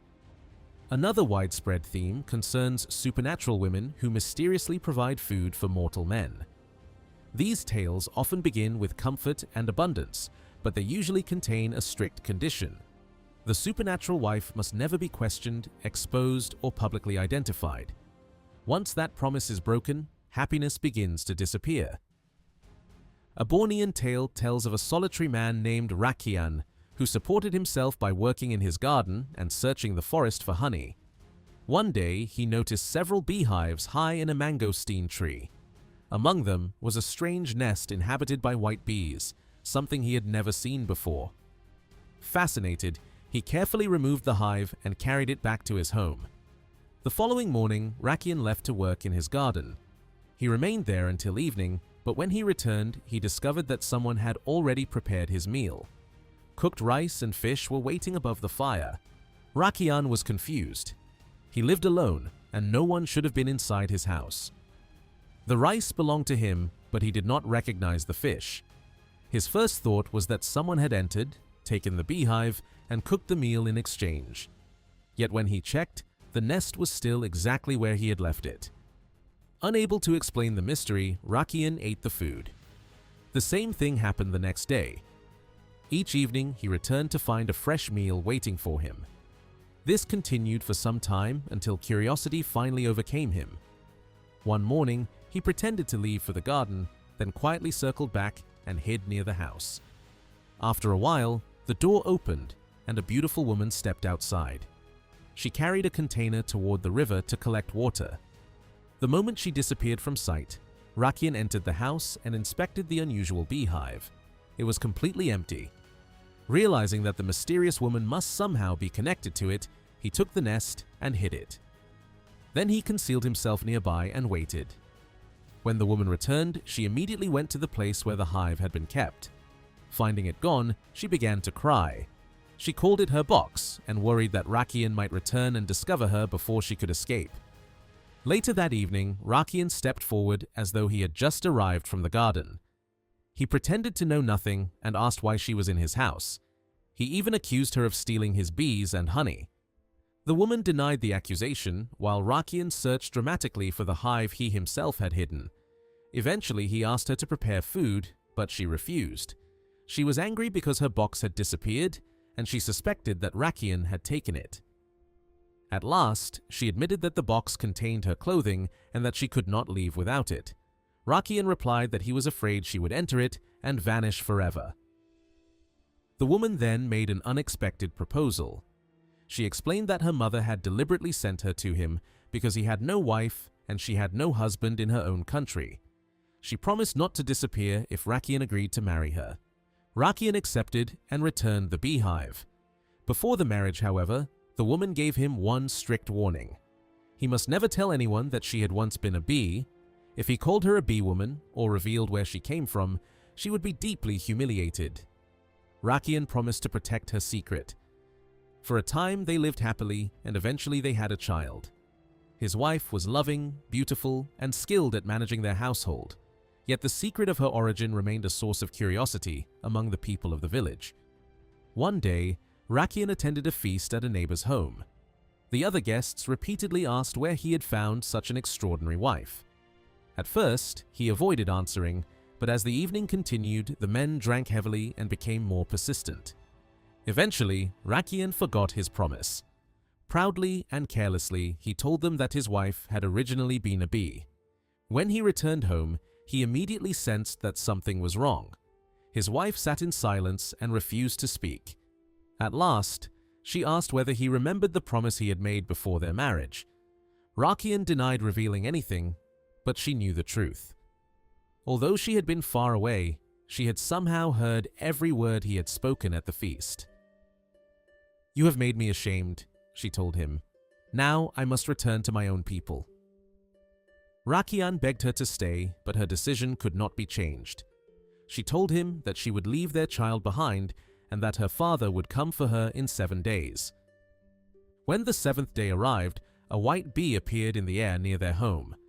The woman stepped outside and recognized it immediately. "My father has come," she said. Before Rakian could stop her, she transformed into a bee and flew away. Refusing to lose her so easily, Rakian seized their child and followed the swarm. For 7 days, he pursued the bees through forests and across unfamiliar lands. Eventually, he lost sight of them beside a river. Exhausted, he lay down with the child and fell asleep. A woman from a nearby house discovered him and woke him. Strangely, she already knew his name and understood why he had come. She told him that his wife's home was close and offered to guide him there. After Rakian had bathed, the woman pointed toward a great house with 11 rooms. His wife's chamber, she explained, stood at the center. She also warned him that the roof beams were covered with bees, though they would not harm him. Rakian entered cautiously. Thousands of bees filled the house, clinging to the wooden beams above him. Only the central room was empty. The child began to cry. From inside the room, a familiar voice asked why its father did not bring it closer. After a moment, Rakian's wife appeared. The child immediately ran into her arms, and Rakian was overwhelmed with relief. She reminded him once more that all of their suffering had begun because he failed to keep his promise. Had he not found the courage to follow her, he might have lost both his wife and his happiness forever. Then something extraordinary happened. The bees hanging from the roof dropped to the floor and transformed into human beings. Rakian finally understood that he had entered an entire hidden community whose inhabitants could move between human and insect forms. This time, he did not ask his wife to return to the human village. Instead, he and the child remained with her among the bee people. Rakian left his old life behind and became part of the supernatural world he had once discovered inside a white beehive. A fascinating Philippine version of the supernatural food giver tale begins with a woman named Aponibolinayan. One day, she invited her sister-in-law, Dinay, to gather the leaves of a climbing plant known as siksiklat, which was commonly cooked as a vegetable. The two women entered a wooded area and began searching among the smaller trees. Aponibolinayan was the first to find the vine, but the moment she reached out to break off its leaves, the plant suddenly twisted around her body. Before she could escape, it lifted her from the ground and carried her upward through the sky. The vine finally released her beneath a mysterious tree in the celestial world. Alone and unsure of where she was, Aponibolinayan remained there for some time. Then she heard a rooster crowing in the distance and followed the sound. It led her to an extraordinary spring. Everything around it seemed touched by magic. The sand and stones shone with unusual beauty, the crown of a nearby betel nut tree glittered like gold, and a great golden Chinese plate formed the place where visitors stepped near the water. Close to the spring stood a surprisingly small house. Frightened by the unfamiliar surroundings, Aponibolinayan climbed into the branches of the betel nut tree and hid herself. The house belonged to Ini-Init, the sun. During the day, he was rarely at home because his task was to travel above the earth and bring sunlight to the world. Aponibolinayan watched him leave the following morning. Once she was certain the house was empty, she climbed down and quietly entered. She was desperately hungry, so she began preparing food. Yet her cooking was unlike that of ordinary people. Using her magical power, she placed a simple stick used for roasting fish into the pot, and it immediately became pieces of real fish. From almost nothing, she also produced enough rice for a full meal. After eating, she cleaned the dishes, returned everything to its place, and lay down on Ini-Init's bed. Exhausted by her journey, she soon fell asleep. When Ini-Init returned that afternoon, he was alarmed by what he saw. From a distance, his house appeared to be on fire. He rushed toward it, expecting to find flames spreading across the roof. But nothing was burning. Instead, a brilliant glow shone from the place where he slept. As he came closer, he realized that the light came from a beautiful woman resting on his bed. Her appearance was so radiant that she seemed almost surrounded by flame. Ini-Init began preparing his evening meal, making enough noise to awaken her. When Aponibolinayan opened her eyes, she saw a handsome man cutting fish on the bamboo floor. His long hair flowed behind him, and she immediately understood that he was no ordinary mortal. Ini-Init was equally puzzled by what he found in his kitchen. The cooking pot Aponibolinayan had used was no larger than a tiny egg, and the rice within it appeared to have been prepared from a single broken grain. He could not understand how such a small quantity had produced an entire meal. Before he could question her, Aponibolinayan vanished from the room and returned to her hiding place among the betel nut leaves. Ini-Init searched everywhere, but the mysterious woman was gone. Confused, he ate alone and later stepped outside, wondering whether he had imagined her. The next morning, he once again rose into the heavens to perform his daily work. As soon as he disappeared, Aponibolinayan returned to the house. She cooked another meal and left before he came home. That evening, Ini-Init found rice and fish already waiting for him. Since no one else lived there, he became certain that the radiant woman he had seen was secretly returning. The same thing happened again. Finally, Ini Init decided to discover the truth. Near sunset, he asked the great star that followed him across the sky to continue his journey in his place. Then he returned home earlier than usual. As he approached, the house again appeared to shine like fire. This time he moved silently. Aponibolinayan was inside, preparing food. Before she could escape, Ini Init entered and shut the door. Startled, she feared that he might be an enemy.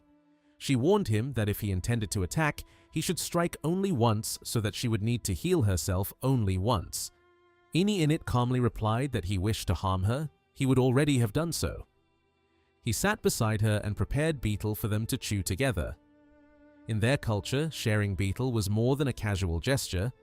It was a formal way for strangers to introduce themselves and discover whether they were connected by family or destiny. Aponibolinayan hesitated. She explained that when two people possessing strong magical powers shared betel, the remains would reveal something about their relationship. Ini Init insisted that they continue. He cut a betel nut decorated with gold and offered it to her. They chewed together and then placed the remains before them. Aponibolinayan's portion appeared like a flawless agate bead, while Ini Init's resembled a carefully shaped square ornament. Ini Init introduced himself first. He explained that he was the one who traveled over the world each day and returned only in the afternoon. It was his duty to create the sunlight that illuminated the earth. Aponibolinayan then gave her own name. She told him that she came from Kaudanan and was the sister of Awig. When their introductions were complete, the betel remains changed once more, taking identical forms. This was a sign that they belonged together. Ini Init declared that their connection had been revealed and that marriage between them would be good. He assured Aponibolinayan that she did not need to fear simply because she had been carried into his world against her will. He even promised to travel with her to Kaudanan. The two were married. Yet Ini Init continued his celestial duty, crossing the heavens during the day to bring light to the earth, while the great star performed its own work when darkness came. Stories of this kind appear in many forms throughout Indonesia. In some, the mysterious woman emerges from a tree, flower, fruit, or other plant. In others, she comes from the sea. Though the details vary, the central pattern remains the same. A supernatural woman enters a man's household, provides food through magical means, and eventually forms a bond with him. Versions of the story spread far beyond Indonesia and can also be found in Melanesia. Another widespread tale introduces a different magical device. In this kind of story, animals, insects, or even lifeless objects answer in place of someone who has escaped, delaying anyone who tries to follow. Two sisters named Sunrise and Kokomomako had lost their parents in a terrible attack by a tiger and a giant Garuda bird. To avoid suffering the same fate, the girls hid themselves inside a drum and remained concealed for a long time. One day, a hunter passed nearby. An arrow he had fired landed on the roof of the house where the sisters were hiding. When he climbed up to recover it, he discovered them. He soon married the elder sister, Sunrise. After some time, the husband decided that he and Sunrise would leave without taking Kokomomako. To create enough time for their escape, he gave his younger sister-in-law a hollow piece of bamboo and told her to use it as a water container. Secretly, however, he had pierced several holes through the bottom. Kokomomako went to the river and repeatedly tried to fill the bamboo. No matter how often she dipped it into the stream, the water flowed straight through. Only after struggling for a long time did she discover the holes. By the time she returned, Sunrise and her husband were gone. Before leaving, Sunrise had placed 2 lice in the house and given them instructions. Whenever Kokomomako called from the inland side, they were to answer from the direction of the sea. Whenever she called from the sea, they would reply from inland. In this way, her sister would be drawn back and forth and lose valuable time. The trick worked. Kokomomako repeatedly heard what sounded like Sunrise's voice, but every time she moved toward it, the answer came from somewhere else. Eventually, she realized that she had been deceived. She forced the lice to reveal the road Sunrise had taken and immediately set out in pursuit. Along the way, she encountered an old woman who had lived alone for as long as anyone could remember.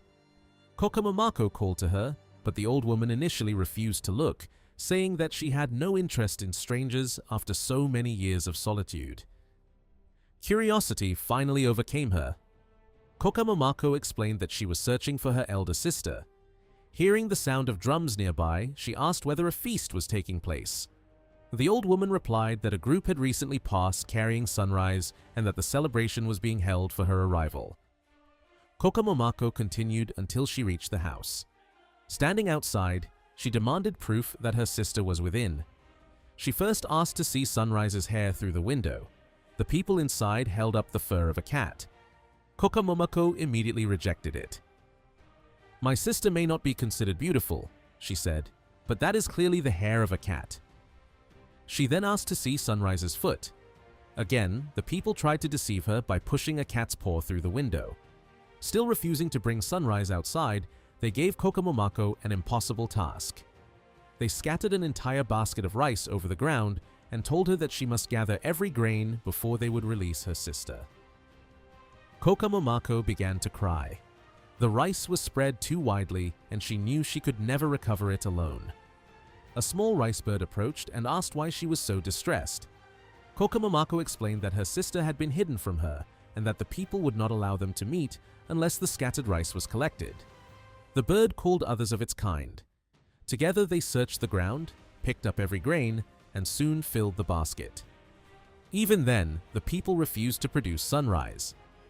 Kokomomako finally warned them that she would return home and burn everything she owned. She told them that blue smoke would represent the household objects, white smoke would represent money, and red smoke would mean that she herself had entered the flames.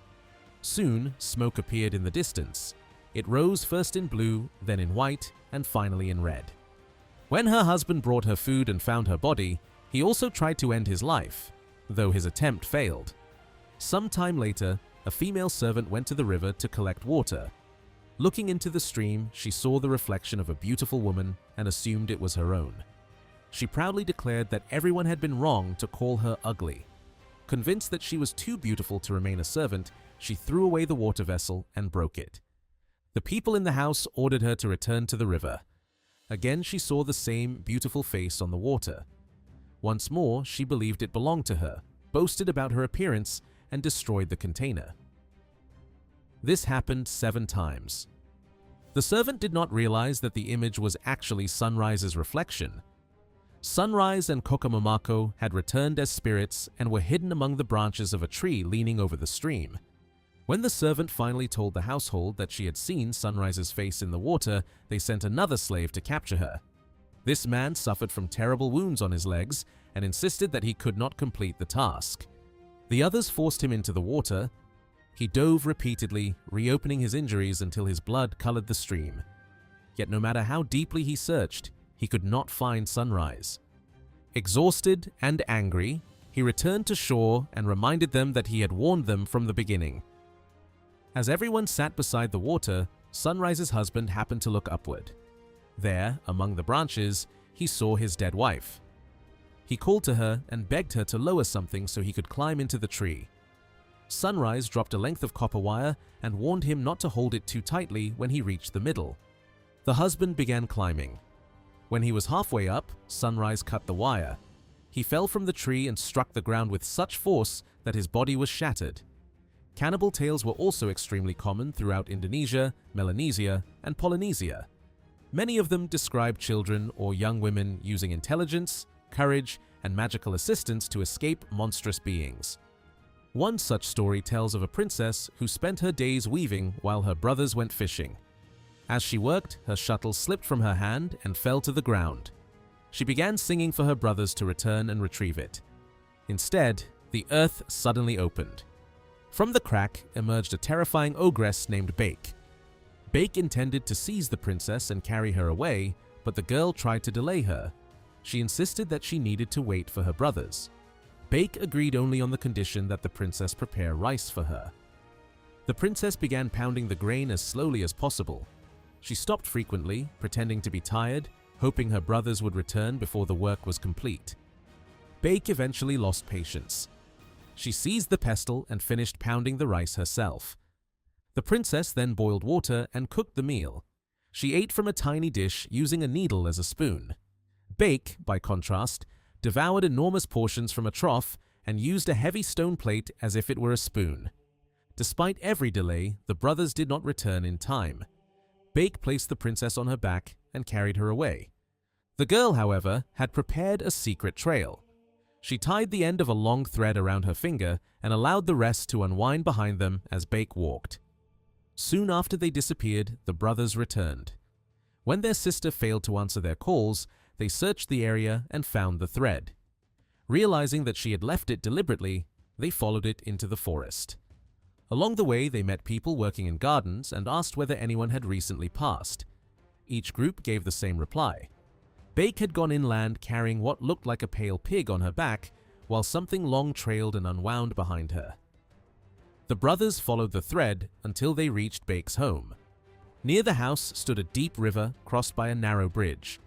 Beneath the building, inside an animal pen, they saw something pale. When they approached, they realized it was their sister. Bake had stripped away her clothes, cut off her hair, and even shaved her eyebrows, reducing her appearance so completely that others mistook her for an animal intended for slaughter. The brothers threw down their headcloths so she could cover herself. They then entered the house, pretending to be strangers searching for employment. Bake was away, but her daughter Jinabal was inside. She welcomed the brothers and told them that they could prove their usefulness by preparing dinner. She instructed them to go beneath the house, kill the pale pig in the pen, and cook it. The brothers descended, released their sister, and sent her across the river to safety. One brother accompanied her, and then secretly weakened the bridge by cutting through nearly all its supports. Only a single section remained strong enough to hold it together temporarily. After returning to the house, the brothers turned on Jinabal. They killed her, removed her hair, and hung it outside the window so anyone approaching would believe she was still inside. They then cut up her body, seasoned it carefully, and cooked it as the evening meal. Before leaving, they took a louse from Jinabal's hair and commanded it to answer whenever someone called her name. Their revenge was complete, but Bake had not yet returned, and the weakened bridge, the hidden princess, and the enchanted louse would soon become central to the next stage of the escape. When Inangi Bake finally returned home, the brothers calmly placed the prepared meal before her. She began eating without realizing that the meat belonged to her own daughter, Jinabal. During the meal, Jinabal's brother discovered one of his sister's fingers in his portion. The moment he recognized it, he cried out in horror. At once, a bird perched on the roof began calling loudly that Inangi Bake had eaten her own child and was now filled with anger. The people working in the nearby gardens heard the strange accusation. At first, they could not believe what the bird was saying, but they stopped their work and listened carefully as it repeated the terrible message.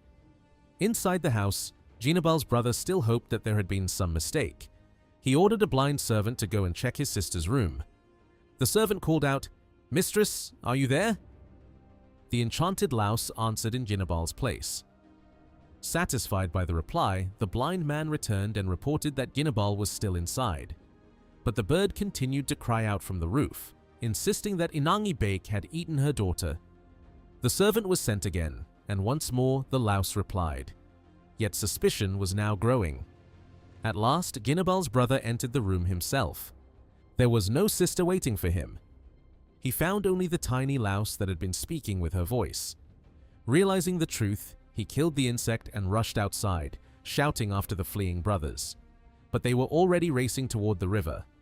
Jinabai's brother followed them without hesitation. He stepped onto the bridge, unaware that its supports had been almost completely cut through. The moment his full weight reached the weakened center, the bridge collapsed beneath him. He fell into the river and drowned while the brothers escaped safely with the rescued princess. A similar tale from the Moluccas begins with two women fishing beside a river.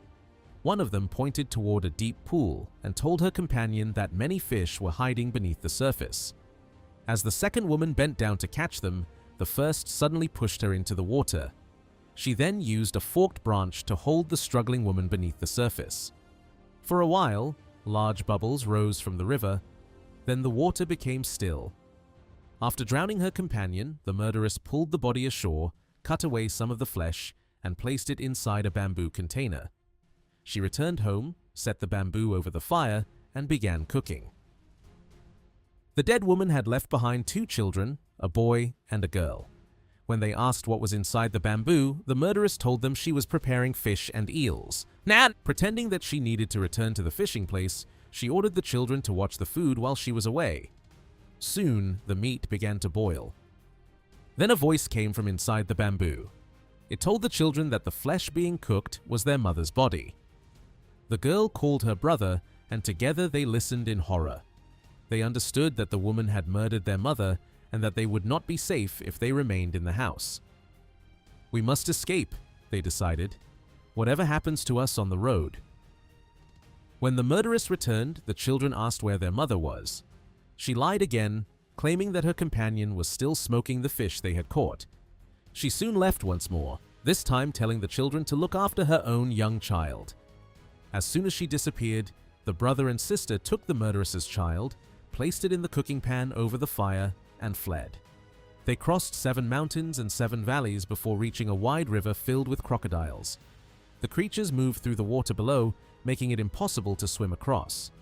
A bird noticed the frightened children and asked why they had stopped. After hearing their story, it told them about a fallen log lying across the river farther upstream. The children found the log and crossed safely. Once they reached the opposite bank, the bird flew over the trunk and nearly cut through it with its beak. Back at the house, the wicked woman discovered her own child burned and shriveled in the cooking pan. Mad with rage, she immediately began pursuing the fugitives, swearing that they would die before the day ended. Eventually, she arrived at the river and found the fallen log. She stepped onto it, but the damaged trunk broke beneath her weight. She plunged into the water, where the crocodiles quickly surrounded and devoured her. The children were now free from their first enemy, but their danger was far from over. The helpful bird warned them not to follow the road leading left. They were told to take the right-hand path instead. The children ignored the warning. After walking along the forbidden road, they encountered a terrifying ogre named Kinikin Boro. A large carrying basket was strapped to his back, and inside it, a man had been forced upside down. Trying to appear friendly, the children called him grandfather. The ogre was surprised. He said that no one had ever called him grandfather before, since he had neither children nor grandchildren. Flattered by the greeting, he invited them to follow him home. The children lived with Keen Boro and his wife for half a month. They soon realized that the ogres hunted human beings for food and that they themselves would eventually be eaten. One day, they asked whether their supposed grandfather owned an axe. When he asked why they wanted it, they claimed that they wished to build a small canoe for amusement. Kinikin Boro cut down a tree and carried the heavy trunk home for them. The next day, he and his wife left to search for human prey. The moment they were gone, the children began working. They completed the canoe, loaded it with rice and valuable objects stolen from the ogres, and launched it into the water. When Kinikin Boro and his wife returned without having captured anyone, they decided to eat the children instead. But when they opened the enclosure where the young prisoners had been kept, they found it empty. The ogres climbed into a tree and searched the surrounding land. At first, they saw nothing. Kina Boro then climbed the tallest tree he could find and finally noticed a tiny sail far away on the horizon. He pulled out strands of his own hair and braided them into an enormously long rope. Swinging it like a lasso, he threw it across the distance and caught the children's canoe. Slowly, he began dragging the vessel back toward shore. The children tried desperately to cut the rope. Ordinary blades made no impression, but they continued sawing at it with a kriss until the woven hair finally snapped. The rope had been stretched so tightly that its sudden breaking sent the tree violently backward. 7 times it bent toward the land, and 7 times toward the sea. Kinikin Boro lost his grip and fell directly onto his wife below. Their bodies burst apart with a sound like thunder. The children continued sailing and finally escaped. Another Indonesian cannibal tale describes a creature known as a swangi, a human being who secretly lived as a vampire and fed on the flesh of others. One evening, a young man met a swangi preparing to hunt. Curious about the creature's hidden activities, he asked whether he might accompany him. The Swangi agreed, but gave one strict instruction. The young man had to close his eyes and keep them shut until he was told to open them. He obeyed. When the command finally came, the youth opened his eyes and discovered that they were sitting high in a vine growing around a tall tree. Below them stood a house where a sick child lay inside. The Swangi told the young man to remain in the tree. Then he descended into the house and secretly removed the sick child's liver. Returning to the branches, the creature began eating it and offered a small piece to his companion. The young man pretended to swallow the flesh, but instead he secretly ate a piece of coconut that he had hidden in his hand. The Swangi asked whether the liver tasted good. The youth smiled and said that it was delicious. Pleased by this response, the Swangi climbed down to obtain more. The moment he disappeared, the young man descended from the tree. He found a heavy wooden mortar used for pounding rice, tied a rope around it, and pulled it into the branches above. Soon, the Swangi returned. As he reached the foot of the tree, the youth released the enormous mortar and shouted for him to catch it. The heavy object fell directly onto the Swangi and killed him instantly. The young man climbed down, carried the remaining piece of liver into the house, and showed it to the grieving family. He explained that the vampire had taken the organ and caused their child's death. Although the child could not be saved, the creature responsible would never attack another household. A Philippine story involving Aponibolinayan begins with a seemingly simple desire. She longed to taste the fruit of a special bolnay tree belonging to a distant figure named Matawitawan. Her husband, Ligi, overheard her speaking to herself and asked what she wanted. Afraid that the journey to the bolnay tree was too dangerous, she concealed the truth and told him that she desired fish roe instead. Ligi immediately took his fishing net and went to the water. After catching several fish, he carefully removed their roe and carried it home. Aponibolinayan accepted the food but had no desire to eat it. Once Ligi had gone, she threw it to the dogs. The animals began fighting over the roe, and their noise attracted Ligi's attention. He asked whether she had discarded what he had brought. She claimed that she had merely dropped a little. Later, Aponibolinayan again whispered that she wanted fruit from Matawitawen's bolnay tree. Ligi heard her and once more asked what she had said. This time she answered that she wanted deer liver. Ligi went hunting, killed a deer, and brought its liver back to the house. Yet, Aponibolinayan still did not eat. While he slept, she threw the liver to the dogs, who began fighting loudly and awakened him. Again he confronted her, and again she denied deliberately wasting the food. Ligi now suspected that she was hiding something. Using his magical power, he transformed himself into an ant and crawled through the cracks in the floor. Hidden from view, he listened as Aponibolinayan spoke privately and finally learned what she truly desired. Returning to human form, he asked why she had not simply told him the truth. She admitted that she feared for his safety. Matawitawan lived far away, and she worried that Ligi might become lost or never return. Ligi was not discouraged. He asked for a sack and immediately set out to find the tree. After a long journey, he reached the place where the bolnay grew. He filled the sack with fruit and carried several additional pieces in his hands. On his way home, he passed a spring at Kadalayapan, where he encountered several beautiful women. They admired the fruit and asked him to share it with them. Ligi gave them everything. In return, the women told him something that filled him with anger. They claimed that the unborn child whose craving had caused Aponibolinayan to desire the fruit was not his. According to them, the child belonged to another man named Maubagan. Ligi believed their accusation. When he returned home, he handed Aponibolinayan the empty sack. Unknown to him, however, one small piece of fruit had been overlooked. She found it, ate it eagerly, and asked whether there was any more. Her request intensified Ligi's anger. He told her that if she wanted the fruit so badly, he would take her directly to the tree. Seizing her, he dragged her back across the long road to Matawitawan's land. At the foot of the bolnay tree, Ligi dug a hole. He placed his pregnant wife inside it, buried her, and abandoned her there. Alone beneath the earth and close to giving birth, Aponibolinayan called upon her spirit helper, Ayo. She asked what she should do. Ayo told her to prick her little finger. Aponibolinayan followed the instruction, and from the wound a child miraculously emerged. She named the newborn Kanag. Thus, the child was born not through an ordinary delivery, but through magic, at the very moment when both mother and infant seemed doomed beneath the bolne tree. Kanag's growth was anything but ordinary. Each time his mother bathed him, he became noticeably larger and stronger. Before long, the infant had grown into a young boy, curious about the world beyond the pit where he and Aponibolinayan had been hiding.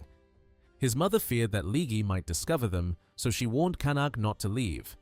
But the boy could no longer accept a life beneath the ground.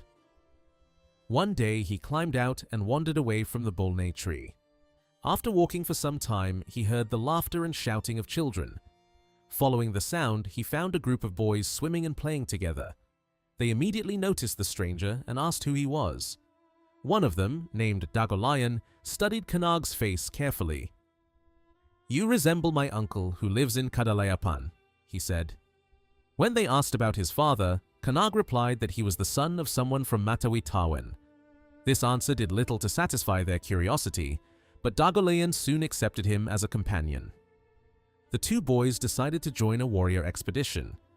Kanag returned to the pit and told his mother what he intended to do. Aponibolinayan begged him to remain with her, fearing that he was still too young and that danger awaited him. Kanag refused to change his mind. Before leaving, he planted a vine beside the pit. He told his mother that as long as its leaves remained green, she would know that he was alive. But if the vine withered, it would mean that he had been killed.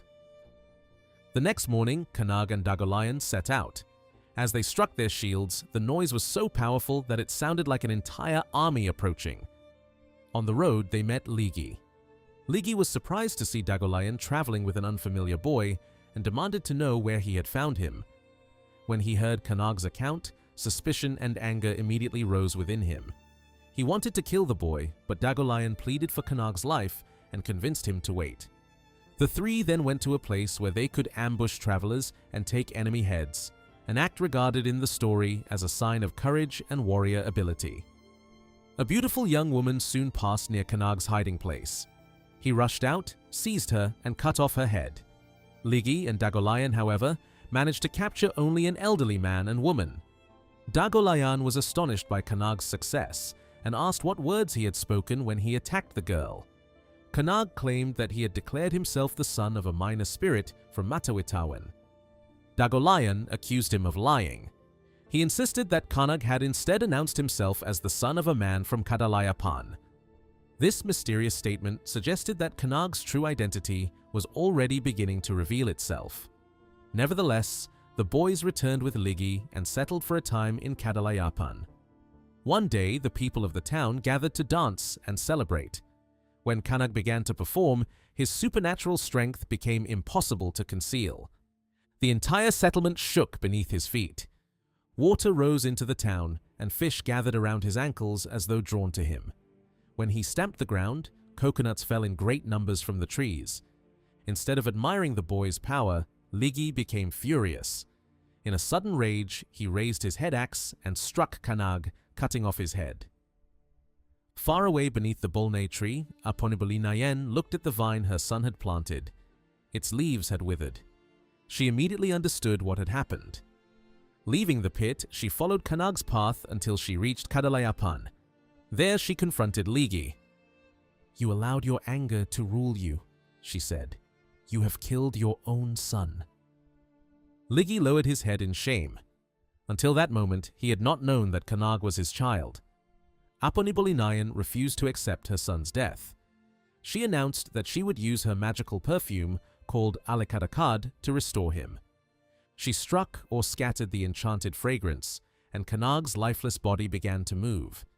His wounds closed, breath returned to him, and he stood once more among the living. Confused, Kanag opened his eyes. "I have slept for a very long time," he said. His mother corrected him. "You were not sleeping. Your father killed you."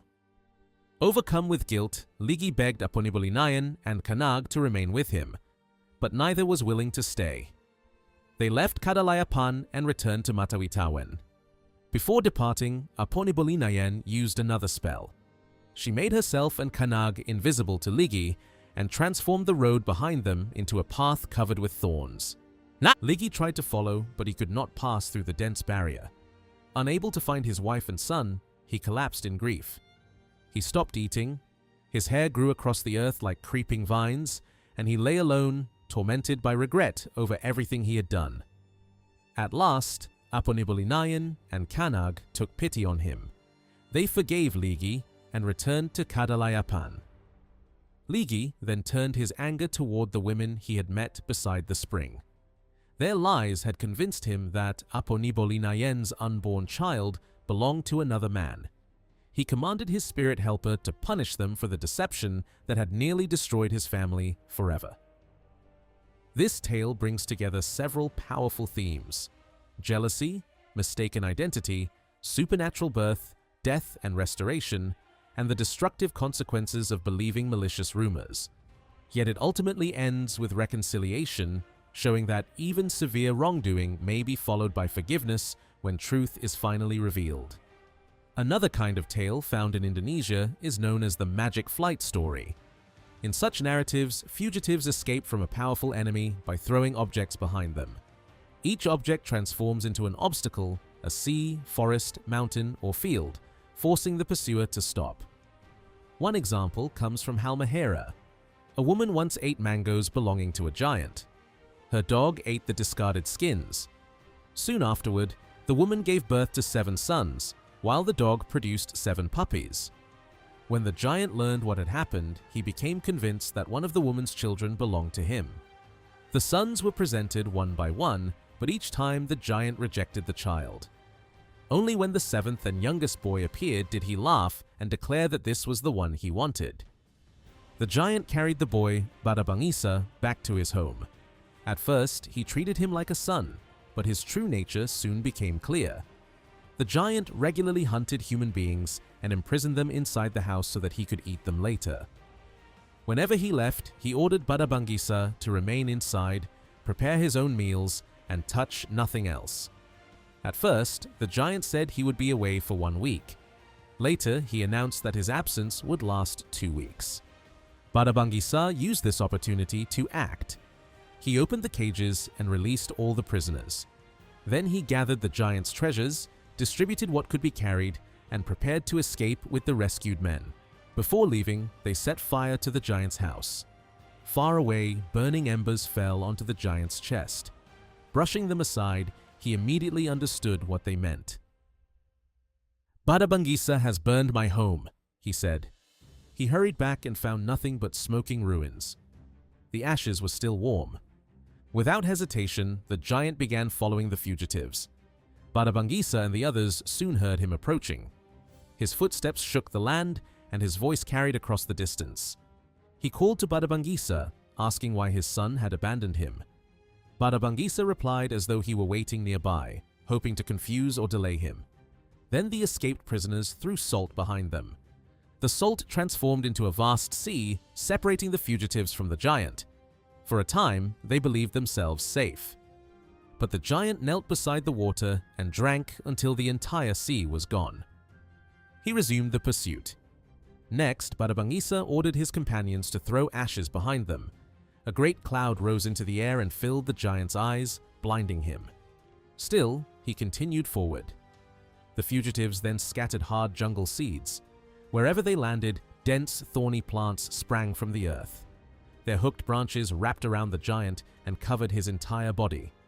After a long struggle, he tore himself free. Badabangisa next told the men to throw millet. A huge field appeared, and the giant stopped to eat the grain. Yet even this obstacle delayed him only briefly. Soon he was close once again, and the fugitives had nothing left to throw. Badabangisa feared that they would all be eaten. Then he remembered that magical creatures often hide their life or strength in a secret part of the body. He called to the giant and asked about a strange place on his flesh. The giant foolishly answered that this spot contained the life of his body and warned Badabangisa never to strike it. Badabangisa immediately attacked the vulnerable place. The giant collapsed and died. His body struck the earth with such force that part of the mountain broke away. Badabangisa was overcome with conflicting emotions. Although the giant had imprisoned and eaten people, he had also claimed Badabangisa as his son. The young man asked the freed prisoners to remain silent and reminded them that their escape had forced him to kill the one who had raised him. He requested 3 pieces of white cloth for the burial, but the giant's body was so enormous that the fabric barely covered a small portion of it. Afterward, Badabangisa and his companions continued their journey until they reached a town. To announce his arrival, he fired guns for 7 days and 7 nights. The townspeople finally came out, asking what king had appeared and why so many weapons were being fired. When they met Badabangisa and heard his story, they brought him into the town and made him their ruler. A great celebration followed, lasting 9 days and 9 nights. Another famous Indonesian motif concerns a miraculous tree that grows from the remains of a magical animal. In one story, 3 orphaned sisters lived together in poverty. One day, the 2 eldest discovered a bird called kekeko in an empty field after the harvest. They caught the bird, carried it home, and placed it inside a cage. Several days later, kekeko began speaking. "Put me inside a basket," it said, "and I will lay something for you." At first, the sisters ignored the request, but the bird repeated the words again and again until they finally obeyed. The following morning, they opened the basket and found it filled with steaming rice and cooked fish. From that day onward, kekeko provided a complete meal every morning. The sisters were delighted, but the bird produced more food than they could eat. Because the cooked meals spoiled quickly, they eventually asked for uncooked rice instead. Kekeko granted this request as well. Soon, the orphans possessed such a large store of grain that every visitor was amazed. The 3 sisters, once close to starvation, now had more food than many wealthy households. News of their prosperity reached their uncle. He visited the house and asked where all the rice had come from. Trusting him, the sisters revealed the secret of kekeko. The uncle asked to borrow the bird. The sisters agreed, but before handing it over, they quietly instructed kekeko not to give him good rice. At most, he was to receive grain of poor quality. When kekeko produced nothing useful, the uncle became furious. He killed the bird and ate it. Later, the sisters came to reclaim their companion. Their uncle coldly told them that kekeko no longer existed because he had eaten him. The children collapsed in grief. They rolled upon the ground, believing that the magical creature who had protected them was gone forever. Still, they gathered every bone they could find and buried them beside their home. Soon, a tree began growing from the grave. It was unlike any tree in the world. Its leaves were made of fine silk, its flowers were earrings, and its fruits produced beautiful sounds whenever they moved. Even in death, kekeko continued to care for the orphaned sisters. What had been intended as an act of destruction became the source of an even greater miracle. Another tale tells of a girl born through the mysterious connection between a hunter and his white cat. One day, the hunter fed the animal from a coconut shell, normally used by the household. Afterward, the cat gave birth not to kittens, but to a beautiful human child. The hunter accepted the infant as his daughter and raised her with great affection. When the girl was 7 years old, he married a woman who immediately became jealous of the child. The new wife did not know that the white cat was the girl's true mother. Each morning, before leaving for the fields, the hunter instructed his wife to care for both the child and the cat, and to give them enough food. The woman did the opposite. She starved them and treated them cruelly. To deceive her husband, she would place an empty rice basket over the girl's head so that crumbs became caught in her hair. When the hunter returned and asked whether his daughter had eaten, the stepmother would point to the grains and say that the child had been given so much food that rice was still scattered over her head. On the rare occasions when she gave the girl and the cat anything, it was old rice mixed with ashes. One day, while the hunter was away, the girl carried the cat to the riverbank. They sat beneath a tall noenak tree whose ripe fruit fell into the current and drifted away. The cat began to sing. Its song declared that the sweet fruit of the tree was far better than the ash-covered rice provided by the cruel stepmother.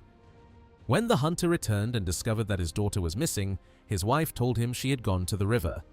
He followed and soon heard the cat's song. By the time he reached the place, however, the girl had climbed to the top of an extremely tall palm tree. The cat sat safely in her arms. The father began climbing after them. He cried, begged forgiveness, and pleaded with his daughter to come down. She refused. As he climbed, the tree grew higher. The farther he went, the farther the top seemed to rise until the palm stretched almost to the moon. Then a golden ladder descended from the sky. The girl and the white cat stepped onto it and climbed into the moon. Her father tried to follow, but no ladder appeared for him. Attempting to reach the moon without magical help, he lost his grip, fell to the earth, and died. According to the tale, the girl is still visible during the full moon. She is known as Nini Ante and can be seen sitting beside a spinning wheel with her faithful white cat beside her. These stories form part of an enormous mythological tradition spread across the Indonesian archipelago. Yet, drawing simple conclusions from them is extremely difficult. The available material is incomplete and uneven. Some communities were recorded in detail, while others left almost no surviving collections. Many regions were already shaped by outside religions and cultures by the time their oral traditions were written down. Because of this, it is not always possible to determine which elements are ancient, which developed locally, and which arrived from elsewhere. One important question is whether a clearly separate Indonesian mythological tradition can be distinguished from later Malay traditions. The evidence is limited. Much of the material considered closest to older Indonesian traditions comes from groups such as the Igorot and Ifugao of northern Luzon. Even there, however, the surviving records are far from complete. The traditions of the Tingguian also appear important, though some stories show signs of contact with outside cultures. For many isolated communities elsewhere in the archipelago, almost no mythological material was available to early researchers. Based on the evidence that does survive, older Indonesian mythology appears to show several general characteristics. Strict creation stories are relatively uncommon. There are few developed accounts explaining the birth of the universe or the first appearance of humanity. Flood traditions, by contrast, seem to have been much more prominent. Trickster tales, which became extremely widespread in many other parts of Indonesia, are less visible in the oldest material from northern Luzon. At the same time, several stories from the Tingguian resemble myths found in Borneo, Sulawesi, and the Moluccas. In the Philippine versions, these tales sometimes appear more ancient and openly supernatural than the more polished forms recorded elsewhere. Certain shared features also connect Indonesian traditions with myths farther east. Parallels are especially noticeable in Melanesia and Polynesia, although the relationship is not equally strong in every category. Indonesian creation beliefs, for example, often differ greatly from Polynesian ones. Connections with mainland Southeast Asia are harder to trace. Linguistic and cultural evidence has encouraged comparisons with Mon-Khmer-speaking peoples of Indochina. Yet, very little mythology was recorded from communities that remained outside strong Indian or Chinese influence. The small amount of available material does show a few similarities. Fully developed creation myths are often missing, while flood stories may be more elaborate. Still, the evidence is too limited to support firm conclusions. At most, it can be said that a relationship between older Indonesian and Mon-Khmer traditions remains possible, while signs of Indonesian cultural influence extending eastward into Melanesia and Polynesia appear more visible. The mythology of the archipelago cannot be understood without also considering Indian influence.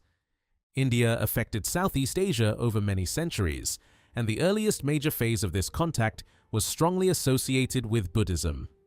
One of the clearest examples appears in trickster stories.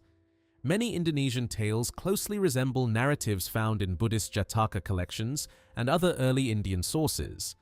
Related stories also appear in Cambodia, Vietnam, and among the Cham, regions where Indian cultural influence became powerful at an early date.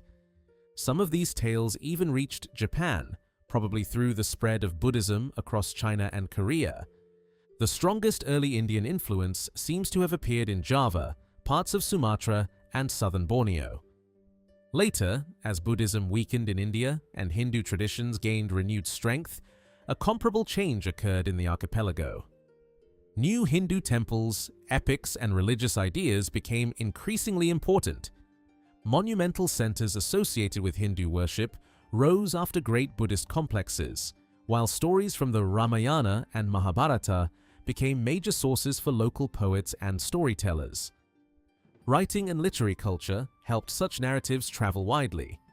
Ideas involving divine triads, serpent gods, cosmic eggs, celestial beings with flying palaces, and giant Garuda-like birds probably became influential during this later period. Compared with the earlier Buddhist material, these Hindu elements spread farther east and can be seen in traditions from Halmahera and parts of Sulawesi. Their influence also reached some inland peoples, though determining the exact extent is difficult. Among groups such as the Batak of Sumatra, Indian influence appears to have been substantial. Islam later introduced another powerful layer. Its impact is most obvious in strongly Muslim regions, where older tales were reshaped through new religious language, characters, and moral ideas. Among more isolated communities, however, Islamic influence was often weaker. Even in Muslim areas, earlier Indian and indigenous Malay elements frequently survived beneath the newer surface. As a result, separating the Islamic, Indian, and local components of a single tale can be extremely challenging. Yet, when probable Indian and Islamic additions are removed, a large body of apparently native mythology still remains. The closest relationships of these local traditions seem to lie eastward. Strong similarities connect them with Melanesia and, to a lesser extent, Micronesia. These parallels appear especially among Melanesian-speaking communities located along ancient migration routes running across northern New Guinea and the smaller islands beyond. From there, related cultural traditions may have continued towards Samoa, Central Polynesia, and New Zealand. Connections with Polynesia are unmistakable, although they seem strongest in later layers of myth rather than the oldest ones. They often resemble traditions from Samoa and Central Polynesia more closely than those of Hawaii or New Zealand. To the west, the origins of native Malay myth remain much more obscure. Our knowledge of the old beliefs of mainland Southeast Asian peoples who escaped strong Indian or Chinese influence is still extremely limited. Some researchers have suggested looking toward Thai and Shan populations for earlier parallels.